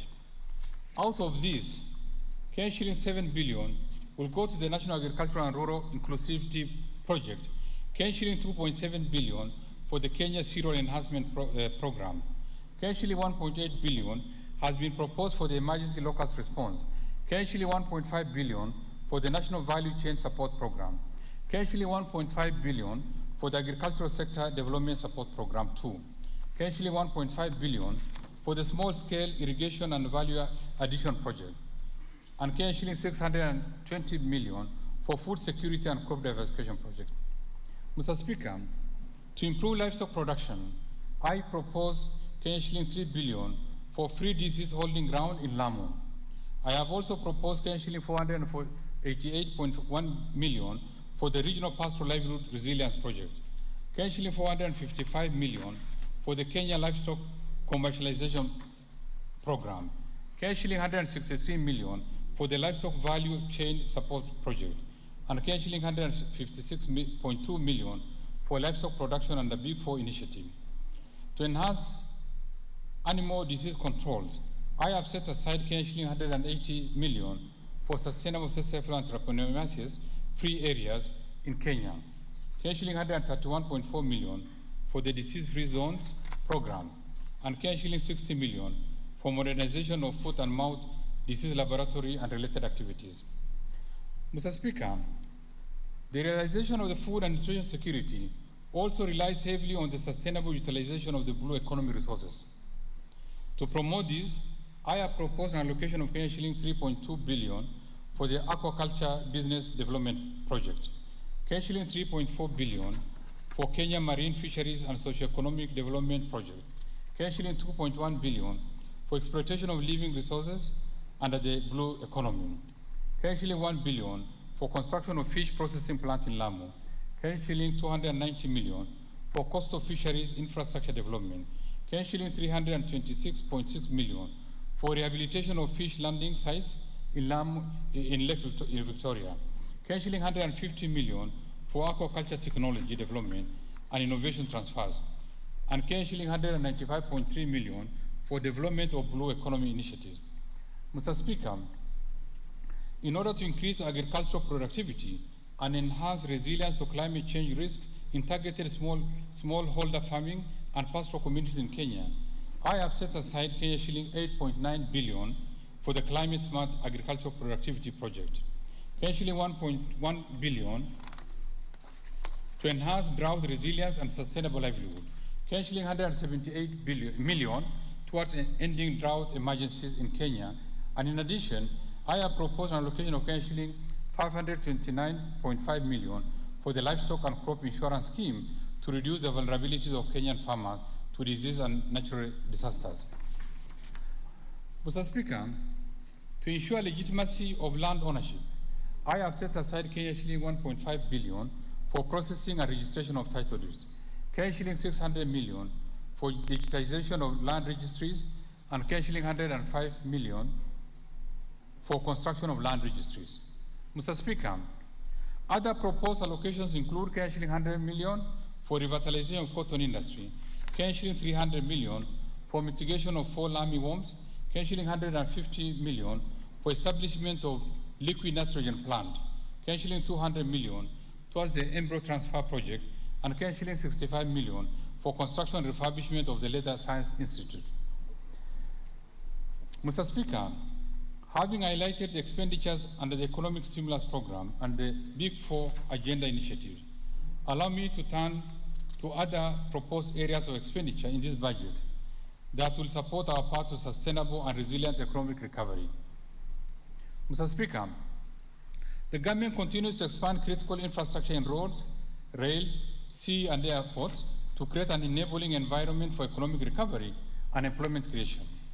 Towards this end, I have proposed an allocation of Ksh. 182.5 billion, excluding the provisions I have set aside for the Economic Stimulus Program and the Big Four Agenda, to support construction of roads and bridges, as well as their rehabilitation and maintenance.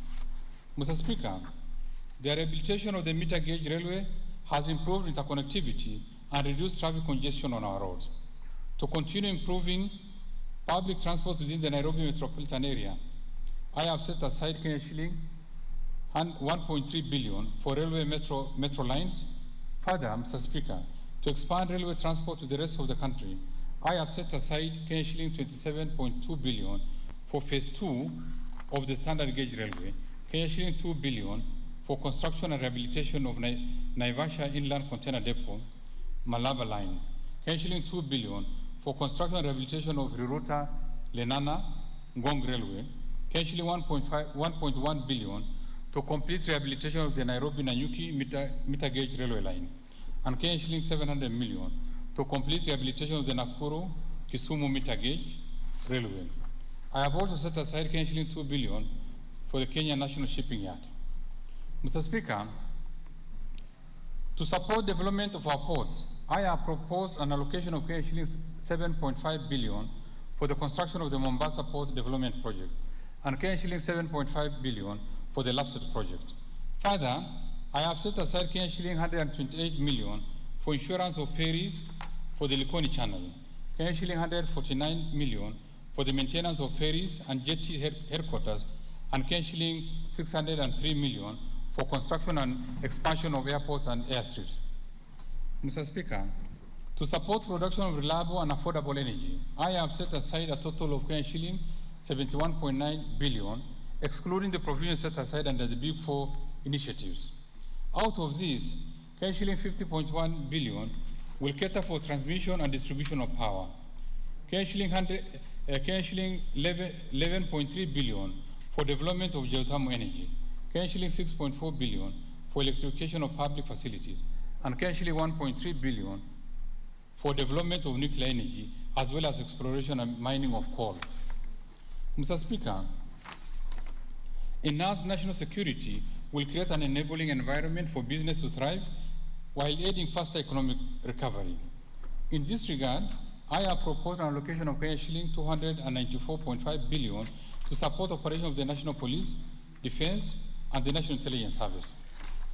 Mr. Speaker, the proposed allocations include 119.8 billion for defense, Kenya shilling 42.5 billion for the National Intelligence Service, Kenya shilling 110.6 billion for policing and prison services, Kenya shilling 10.7 billion for leasing of police motor vehicles, and Kenya shilling 1 billion for police modernization program. Mr. Speaker, to step up war on crime and enhance support for administration of justice, I have set aside Kenya shilling 1.5 billion for the National Communication Surveillance System, and Kenya shilling 335 million to equip the National Forensic Laboratory. Mr. Speaker, other allocations include Kenya shilling 4.8 billion for medical insurance for the National Police Service and prisons, Kenya shilling 2.3 billion for the group personal insurance for the National Police and prisons, as well as Kenya shilling 1 billion for the National Integrated Identity Management System. Mr. Speaker, the outbreak of COVID-19 pandemic last year disrupted in-person learning, leading to closure of schools for 9 months. The government is determined to recover the lost time while ensuring safe learning in our schools, colleges, and universities. In this respect, I have set aside a total of Kenya shilling 202.8 billion to support programs in the education sector. Mr. Speaker, out of the proposed allocation, Kenya shilling 12 billion will cater for free primary education, Kenya shilling 2.5 billion for recruitment of teachers, Kenya shilling 62.2 billion for free day secondary education, including insurance under the NHI for secondary school students, Kenya shilling 4 billion for examination fee waiver for all class 8 and Form 4 candidates, and Kenya shilling 1.8 billion for the school feeding program. In addition, Mr. Speaker, I have proposed an allocation of Kenya shilling 1 billion for the competency-based curriculum, and Kenya shilling 420 million for the digital literacy program and ICT integration in our secondary schools. Mr. Speaker, to support infrastructure development and ensure safe learning in our schools, I have proposed an allocation of Kenya shilling 4.2 billion for primary and secondary schools infrastructure, and Kenya shilling 1.8 billion for construction and equipping of technical training institutes and vocational training centers. Further, Shilling 1.1 billion has been set aside to increase access and improve the quality of technical and vocational education and training programs under the East African Skills Transformation and Regional Integration Project. Mr. Speaker, other proposed allocations to the education sector includes Shilling 281.7 billion to Teacher Service Commission, Shilling 76.3 billion for university education, Shilling 15.8 billion to the Higher Education Loans Board, Shilling 5.8 billion for Kenya Secondary School Education Quality Improvement Project, and Shilling 5.2 billion capitation to TVET students. Further, Shilling 745 million has been set aside for the technical vocational education training and entrepreneurship. Shilling 633 million for promotion of youth employment and vocational training, and Shilling 323 million for the National Research Fund. Mr. Speaker, when COVID-19 pandemic struck last year, we injected additional resources to the traditional cash transfer program to cushion the vulnerable in our society. To continue protecting this vulnerable segment, I have proposed an allocation of Shilling 37.8 billion for social protection and affirmative actions in this budget. Mr. Speaker, out of this allocation, Shilling 16.7 billion will cater for cash transfers to elderly persons, Shilling 7.9 billion for orphans and vulnerable children, and Shilling 1.2 billion for orphans for persons living with severe disabilities. Mr. Speaker, the proposed allocation also includes Shilling 4.1 billion for the Kenya Hunger Safety Net program, Shilling 3.7 billion for the Kenya Development Response to Displacement Impact Project, and Shilling 2.7 billion for the Kenya Social and Economic Inclusion Project. In addition, Shilling 933.8 million will go to the Child Welfare Society of Kenya, Shilling 400 million for the Presidential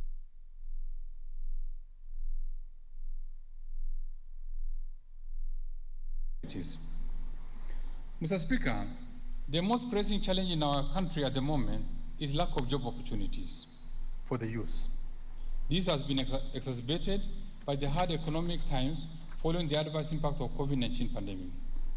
In order to empower the youth and support businesses owned by youth, women, and persons living with disabilities, I have set aside Shilling 10 billion for the National Youth Service, Shilling 2.2 billion for the Kenya Youth Empowerment and Opportunities Project, Shilling 454.1 million for the Youth Enterprise Development Fund, Shilling 120 million for the Women Enterprise Fund, and Shilling 62 million for the Youth Employment and Enterprise Fund. Mr. Speaker, to promote regional equity, reduce poverty, and enhance social development, I have set aside Shilling 41.7 billion for the National Government Constituency Development Fund, Shilling 2.1 billion for the National Government Affirmative Action Fund, as well as Shilling 2.8 billion for the Equalization Fund to finance programs in the previously marginalized areas.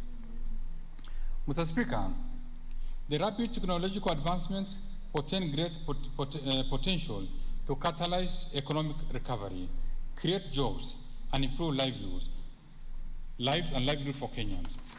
To leverage on these technological gains, I have proposed an allocation of Shilling 20.9 billion to fund initiatives in the information, communication, and technology sector.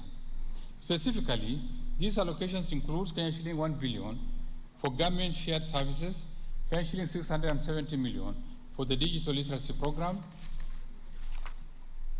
Further, to fast-track the development of the Konza Technopolis City, I have proposed an allocation of Shilling 12 billion for the horizontal infrastructure phase 1, Shilling 3.6 billion for Konza Data Center and Smart City Facility, Shilling 400 million for construction of Konza Complex phase 1B, and Shilling 200 million for development of Konza Technopolis Master Plan.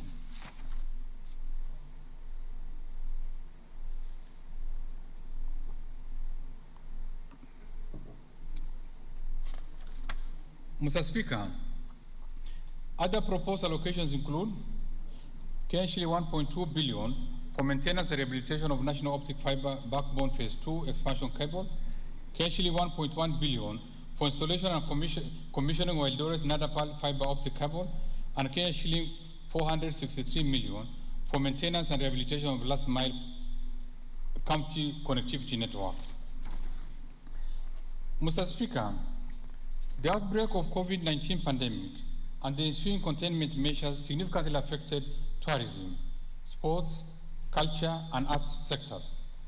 To support recovery of these sectors, I have proposed an allocation of Ksh. 15 billion for the Sports, Arts, and Social Development Fund, Ksh. 1.7 billion for the Tourism Fund, Ksh. 643 million for the Tourism Promotion Fund, and Ksh. 90 million for refurbishment of the regional stadium.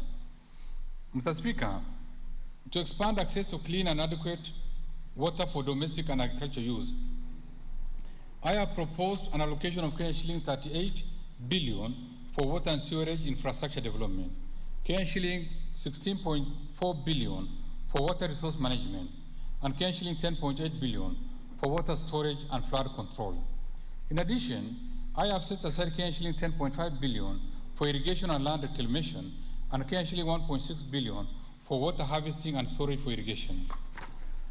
Mr. Speaker, in order to support environment and water conservation, I have set aside Ksh. 9.6 billion for forest and water towers conservation, Ksh. 3.3 billion for environment management and protection, Ksh. 1.4 billion for meteorological services, and Ksh. 8.2 billion for wildlife conservation and management. Mr. Speaker, to enhance good governance and scale up fight against corruption, I have set aside Ksh. 3.3 billion for the Ethics and Anti-Corruption Commission, Ksh. 3.2 billion for the Office of the Director of Public Prosecutions, and Ksh. 7.6 billion for the Criminal Investigation Services, and Ksh. 5.9 billion for the Office of the Auditor General. Additionally, Mr. Speaker, to enhance the oversight and legislative role of Parliament and access to justice, I propose to set aside Ksh. 37.9 billion for Parliament and Ksh. 17.9 billion for the judiciary. Mr. Speaker, acknowledging the place of devolution in our country, the county governments will receive Ksh. 370 billion as equitable share, representing 27.3% of the most recent audited and approved revenue raised nationally, in line with Article 2032 of the Constitution. In addition, the county governments will receive Ksh. 7.5 billion as conditional allocation from the national government share of revenue, and Ksh. 32.3 billion from development partners, bringing the total allocation to the county government for the financial year 2021-22 to Ksh. 409.9 billion. Indeed, this marks a substantial increase compared to Ksh. 353.2 billion allocation in the financial year 2020-21, a clear testimony of the government's commitment to supporting devolution. Mr. Speaker, in line with the High Court ruling on petition number 252 of 2016, directing that conditional and unconditional grants to county government should not be provided for under the Division of Revenue Act, the National Treasury is in consultation with other stakeholders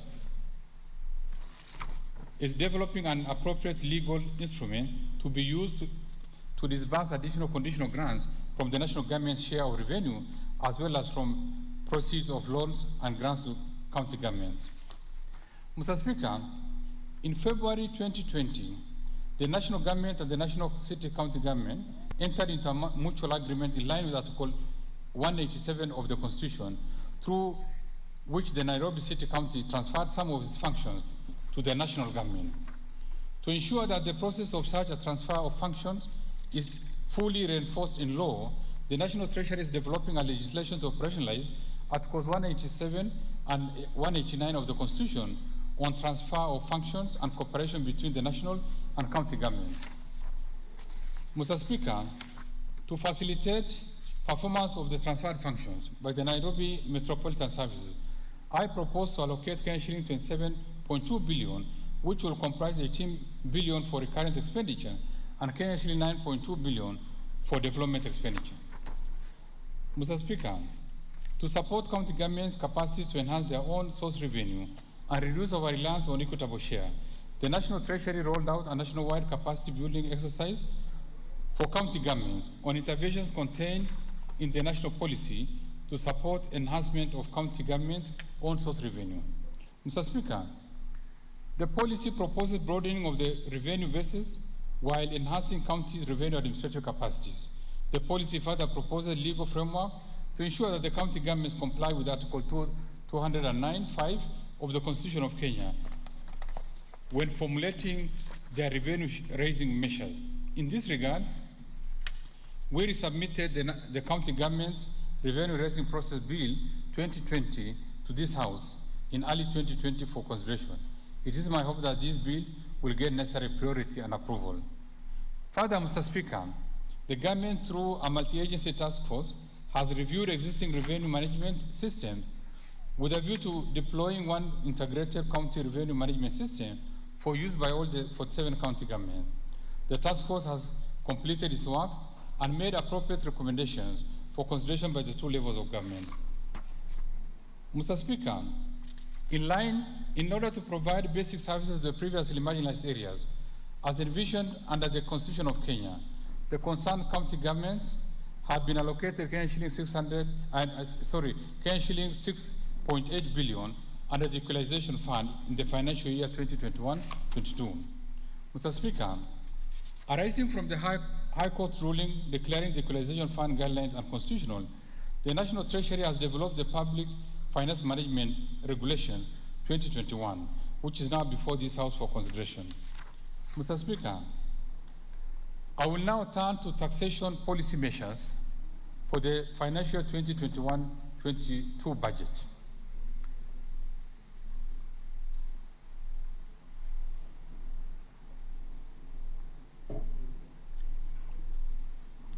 I will begin by highlighting some of the key measures on custom duty as agreed during the East African Community Partner States pre-budget consultation in May 2021. I will then highlight some of the proposed amendments in the various tax laws relating to tax administration. These amendments are contained in the Finance Bill 2021 that I submitted to this House in April 2021 for consideration and approval. Mr. Speaker, the custom measures agreed by the East African Community Partner States and the proposed amendments in the Finance Bill 2021 are expected to generate an additional shilling 8.7 billion to the Exchequer for the financial year 2021-22 budget. On custom duties, Mr. Speaker, during the East African Community pre-budget meeting, the ministers noted with concern the proliferation of cheap imports into the region and agreed on measures to protect locally manufactured products from unfair competition. The agreed measures under customs shall become effective from 1st July 2021. Mr. Speaker, to sustain the fight against the COVID-19 pandemic, East African partner states have agreed to extend the duty-free importation window for raw materials and inputs for manufacture of masks, sanitizers, ventilators, and personal protective equipment remission for a further 1 year. Mr. Speaker, over the years, we have developed sufficient capacity for local manufacturing in the metal and allied subsector. This has generated job opportunities for our youth. However, the local manufacturers in this subsector continue to face stiff competition from cheaper imports.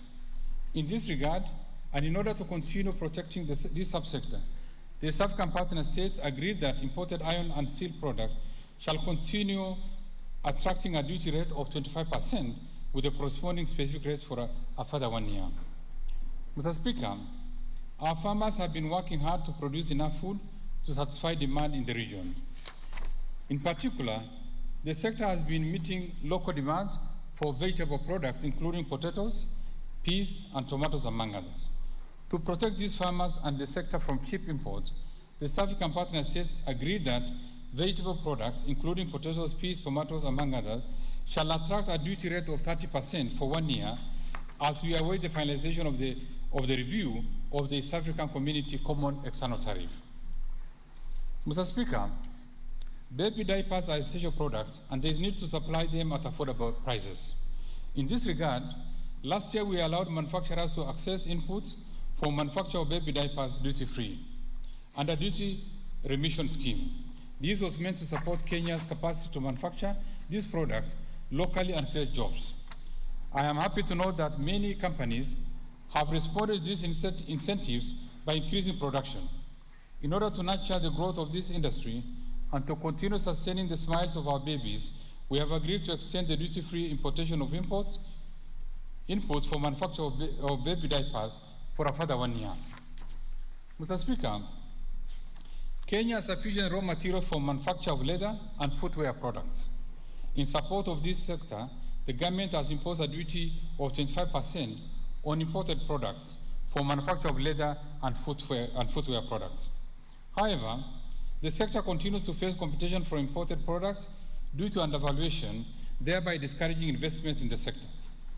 To this effect, and in order to enhance incomes of our farmers, the East African Community Partner States have agreed to retain the import duty on imported products for manufacture of leather and footwear products at 25% and introduce a further specific duty rate to guard against undervaluation. Mr. Speaker, our micro, small, and medium enterprises that operate in the Jokali sector have continued to thrive, creating jobs and incomes to millions of families. Of particular interest is the furniture industry that has continued to attract local artisans who have been able to provide high-quality products. However, the industry continues to face stiff competition from imported finished products, sometimes of low quality. In this regard, the East African Community Partner States agreed to extend the applicable import duty on furniture at the rate of 35% for a further 1 year. Mr. Speaker, to give impetus to the affordable housing programs and facilitate availability of locally made roofing tiles at affordable prices, East African Community Partner States agreed to extend for a further 1 year the duty-free window for importing inputs for the manufacture of roofing tiles under the duty remission scheme. Mr. Speaker, I now turn to the proposed amendments to the Income Tax Act. Mr. Speaker, to ensure equity and fairness in taxation, I have proposed to align the Income Tax Act with international best practice, through which introduction of provisions to prevent tax-based erosion and profit shifting, as well as restrict treaty benefits to curb tax evasion and avoidance. In this respect, I propose to amend the Income Tax Act to expand the definition of the term permanent establishment so as to align the Income Tax Act with international best practice. Mr. Speaker, the Finance Act 2020 introduced the digital service tax on income earned through the digital marketplace. However, the current tax provision do not cover all traders who use the digital service platform to transact their business.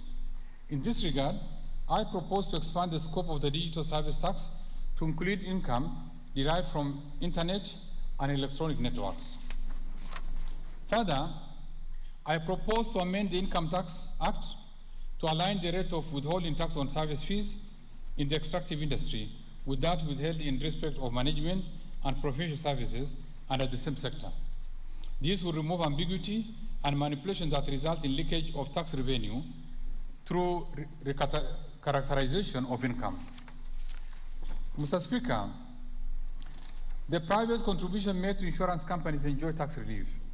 However, the contribution to the National Health Insurance Fund do not enjoy this relief, despite the fund being the largest medical cover for majority of Kenyans under the universal health care. In order to support the contributors and encourage more non-registered persons to join the fund, I propose to amend the Income Tax Act to allow the contribution to the National Health Insurance Fund qualify for tax relief at the rate of 15% of the contributed amount. Mr. Speaker, the Income Tax Act provides for a tax rebate to employers who offer internship to a minimum of 10 university graduates for a period of 1 year.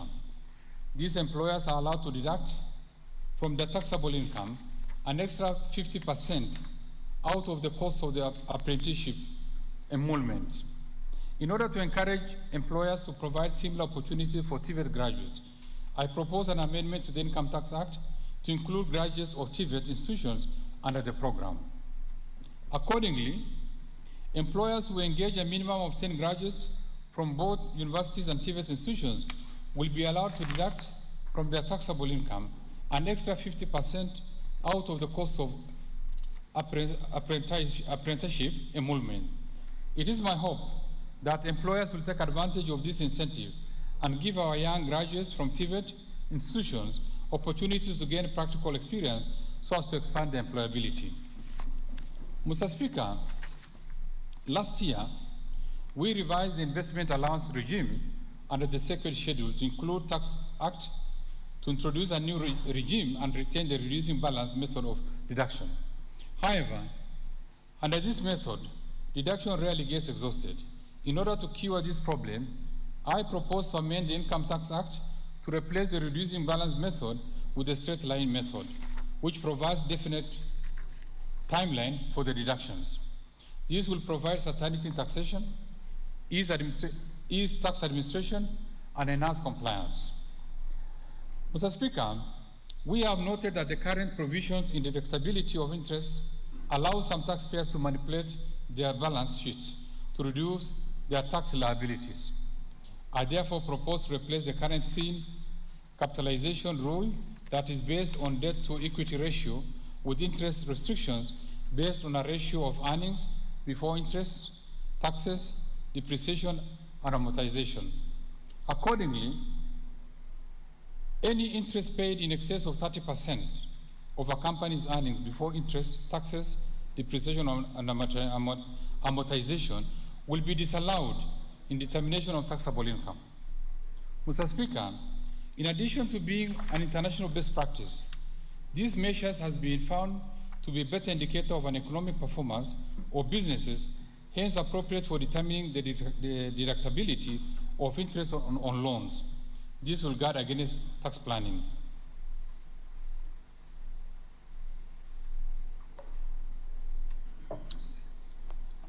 Mr. Speaker, I now turn to the proposed amendments under the Value Added Tax Act.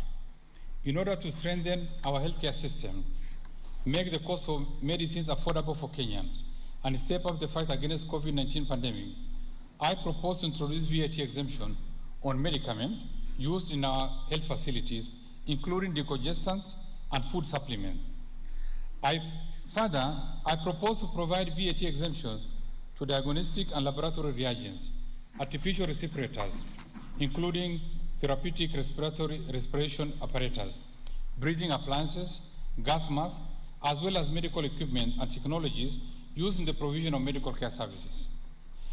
It is my hope that the suppliers of this medicament and medical equipment will reciprocate by making their prices affordable. Mr. Speaker, in order to promote local manufacturing of pharmaceutical products, I also propose to introduce VAT exemption on inputs used in the manufacture of medical ventilators and breathing appliances. This will enhance access to these products that are essential in management of the COVID-19 complications. Mr. Speaker, despite the huge potential for mineral and petroleum resources in the country, exploration and mining sector remains underdeveloped due to huge capital outlay requirements.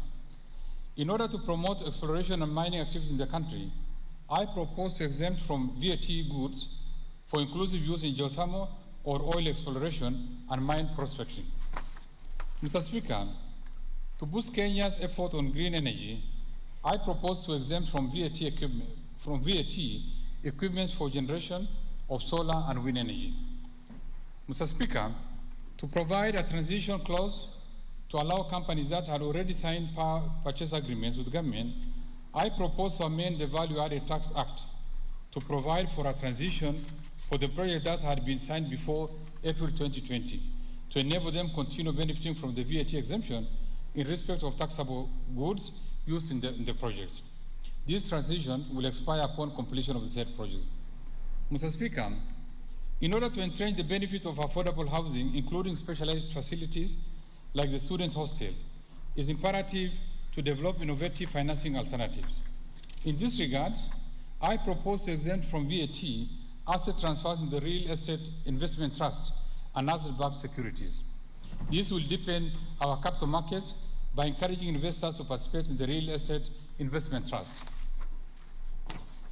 Mr. Speaker, as I turn to the propose amendments to the Excise Duty Act. The Finance Act 2020 removed excise duty on betting. The removal of this tax generated a lot of public debate, considering that betting has become widespread in our society, resulting in negative social effects. In this regard, I propose to reintroduce excise duty on betting at the rate of 20% of the amount wagered. Mr. Speaker, innovations in the tobacco industry has led to introduction of new products such as nicotine pouches. These new products do not fall in the classification of tobacco products existing in the Excise Duty Act and are therefore currently not subject to taxation. In this regard, I propose excise duty on products containing nicotine or nicotine substitutes at a specific rate of Ksh. 5 per gram. This rate of excise duty is equivalent to the duty applicable to similar products under this Act. Mr. Speaker, to support the growth of service industry, particularly e-commerce, I propose to amend the Excise Duty Act so as to provide a rebate on the excise duty paid on internet data by a person who purchases the data in bulk for resale. Mr. Speaker, on the proposals to ease tax administration, Kenya ratified and deposited the multilateral convention for mutual administration assistance in tax matters with the Global Forum on Transparency and Exchange of Information on Tax Matters in July 2020. This convention is meant to facilitate automatic exchange of tax information between Kenya Revenue Authority and other jurisdictions. In this regard, I have proposed amendments to the Tax Procedure Act 2015 to facilitate the implementation of the convention. The convention will also enhance tax compliance by foreign taxpayers and act as a deterrent to tax evasion and illicit financial flows.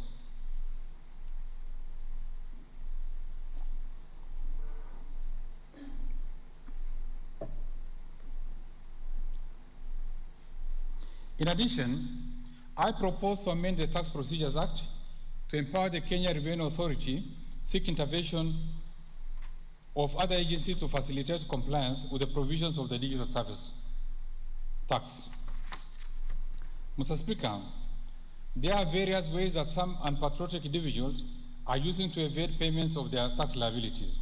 For example, we have noted in our iTax system perennial non-compliant taxpayers, defaulters, payment returns without payment, non-filers, nil filers, credit filers, stop filers, and decliners. In addition, there are traders and merchants who are not registered at all for tax purposes. Mr. Speaker, to gather information on tax malpractices, last year, we introduced the iWhistle, a platform that enables members of the public to volunteer information. As at the end of April 2021, the iWhistle platform had received a total of 502 whistles, and we thank the public for volunteering useful information. Considering the complexities and changing dynamics of intelligence gathering, and to empower the Kenya Revenue Authority tax malpractices, I propose to amend the Kenya Revenue Authority Act to increase the maximum reward to a person who provides information leading to the identification of unassessed taxes from Ksh. 100,000 to Ksh. 500,000.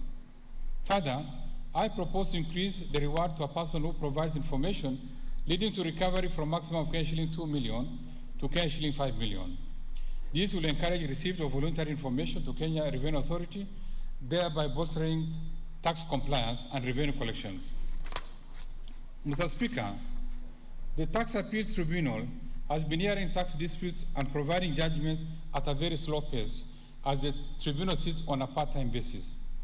This has led to huge backlog of pending cases before the tribunal. Currently, there are 549 pending cases with a revenue implication of 107.4 billion. In order to strengthen the tribunal and allow members to expeditiously hear and conclude cases, I have proposed various amendments to the Act through Tax Appeals Tribunal, Bill 2021, which I have submitted to this House for consideration. I urge the House to prioritize this bill so as to facilitate faster disposal of tax appeals to enable us boost revenue collection. Mr. Speaker, the processing of applications under the ESC duty remission scheme has been manual, time-consuming, and inefficient. In order to improve administration of the scheme, the government automated the process under the single window system and successfully rolled out in September 2020. Mr. Speaker, to strengthen the administration of tax exemptions process for official aid-funded projects, we have embarked on automation of the application and approval under the single window system and target to roll out in the next financial year. Mr. Speaker, in conclusion, I must state that the preparation of this budget required a lot of balancing. It has not been an easy process, considering the prevailing weak business environment.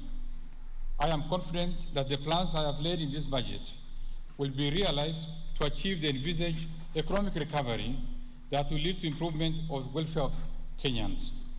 Mr. Speaker, it's worthy to note that our President has steered our economy through one of the most difficult periods occasioned by the COVID-19 pandemic. His leadership and commitment to protection of lives and livelihoods through implementation of a host of measures have not only reduced the fatalities caused by COVID-19, but also supported economic activities. Mr. Speaker, the budget I presented today has articulated additional measures that the government plans to undertake to further boost economic recovery. In light of the challenges in mobilization of additional revenue and rising expenditure demands, spending in the next year's budget will focus on critical areas with the highest impact on the well-being of Kenyans. In this regard, Mr. Speaker, I sincerely thank His Excellency President Uhuru Kenyatta for his wise counsel, unfailing support and guidance, not only during the budget preparation process, but also in the stewardship of the economy.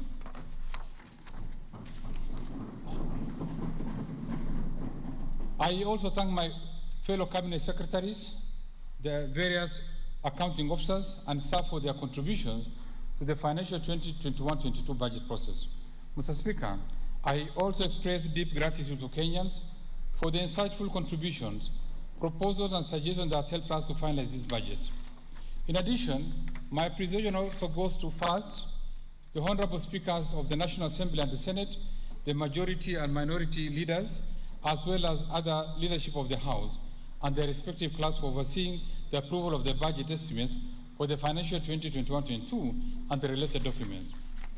Second, to honorable members of the Budget and Appropriation Committee, the Finance and National Planning Committee, and other departmental committees of this House, as well as the staff of the Parliamentary Service Budget Office, for their constructive input during the approval process of the budget. Third, in a very special way, I give tribute to my incredible, selfless team at the National Treasury and Planning who have worked tirelessly for very long hours to ensure that this budget and supporting documents were prepared in time as per their legal requirements. Fourth, the management and staff of Kenya Revenue Authority, Central Bank of Kenya, the Attorney General's Office, Commission of Revenue Allocation, financial sector regulators, and the various agencies under the National Treasury and Planning for their contributions and advice during the budget process.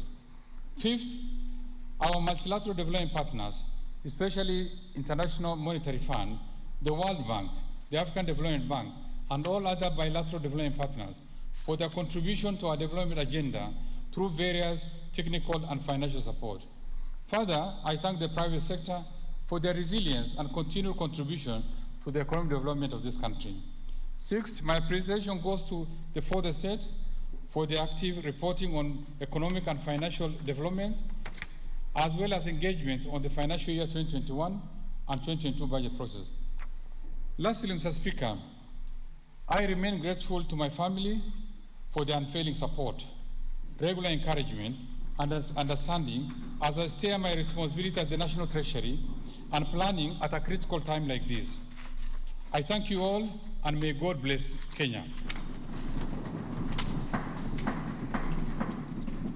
Mr. Speaker, before I resume my seat, you recall in April 2021, I submitted to this House the budget estimates and the Finance Bill 2021, together with accompanying documents as required by the Public Finance Management Act 2012. Today, I further submit the following documents to this August House and request that you graciously receive them. 1, the budget statement for the financial year 2021-22. 2, budget policy statement 2021. Estimates of revenue, grants, and loans for the financial year 2021-22 budget. 4, financial statement for the financial year 2021-2022 budget. 5, medium-term debt management strategy 2021. 6, budget highlights, the Mwananchi guide for the financial year 2021-22. And lastly, statistical annex to the budget statement for the financial year 2021-2022. Thank you, Honorable Speaker.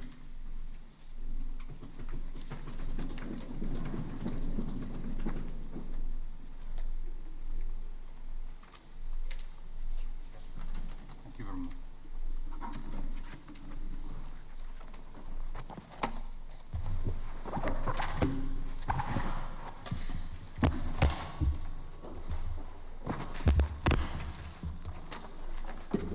Honourable members, I wish to thank the Cabinet Secretary for the National Treasury and Planning for having made this public pronouncement on the budget highlights of for the national government for the financial year 2021-2022 and the medium term and the revenue-raising measures.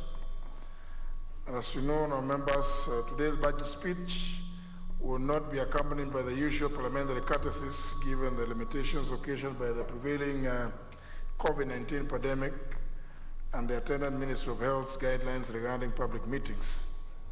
In this regard, upon adjournment of the House and exit of the Speaker's procession from the chamber, all guests are asked to depart the precincts of Parliament at their own pleasure.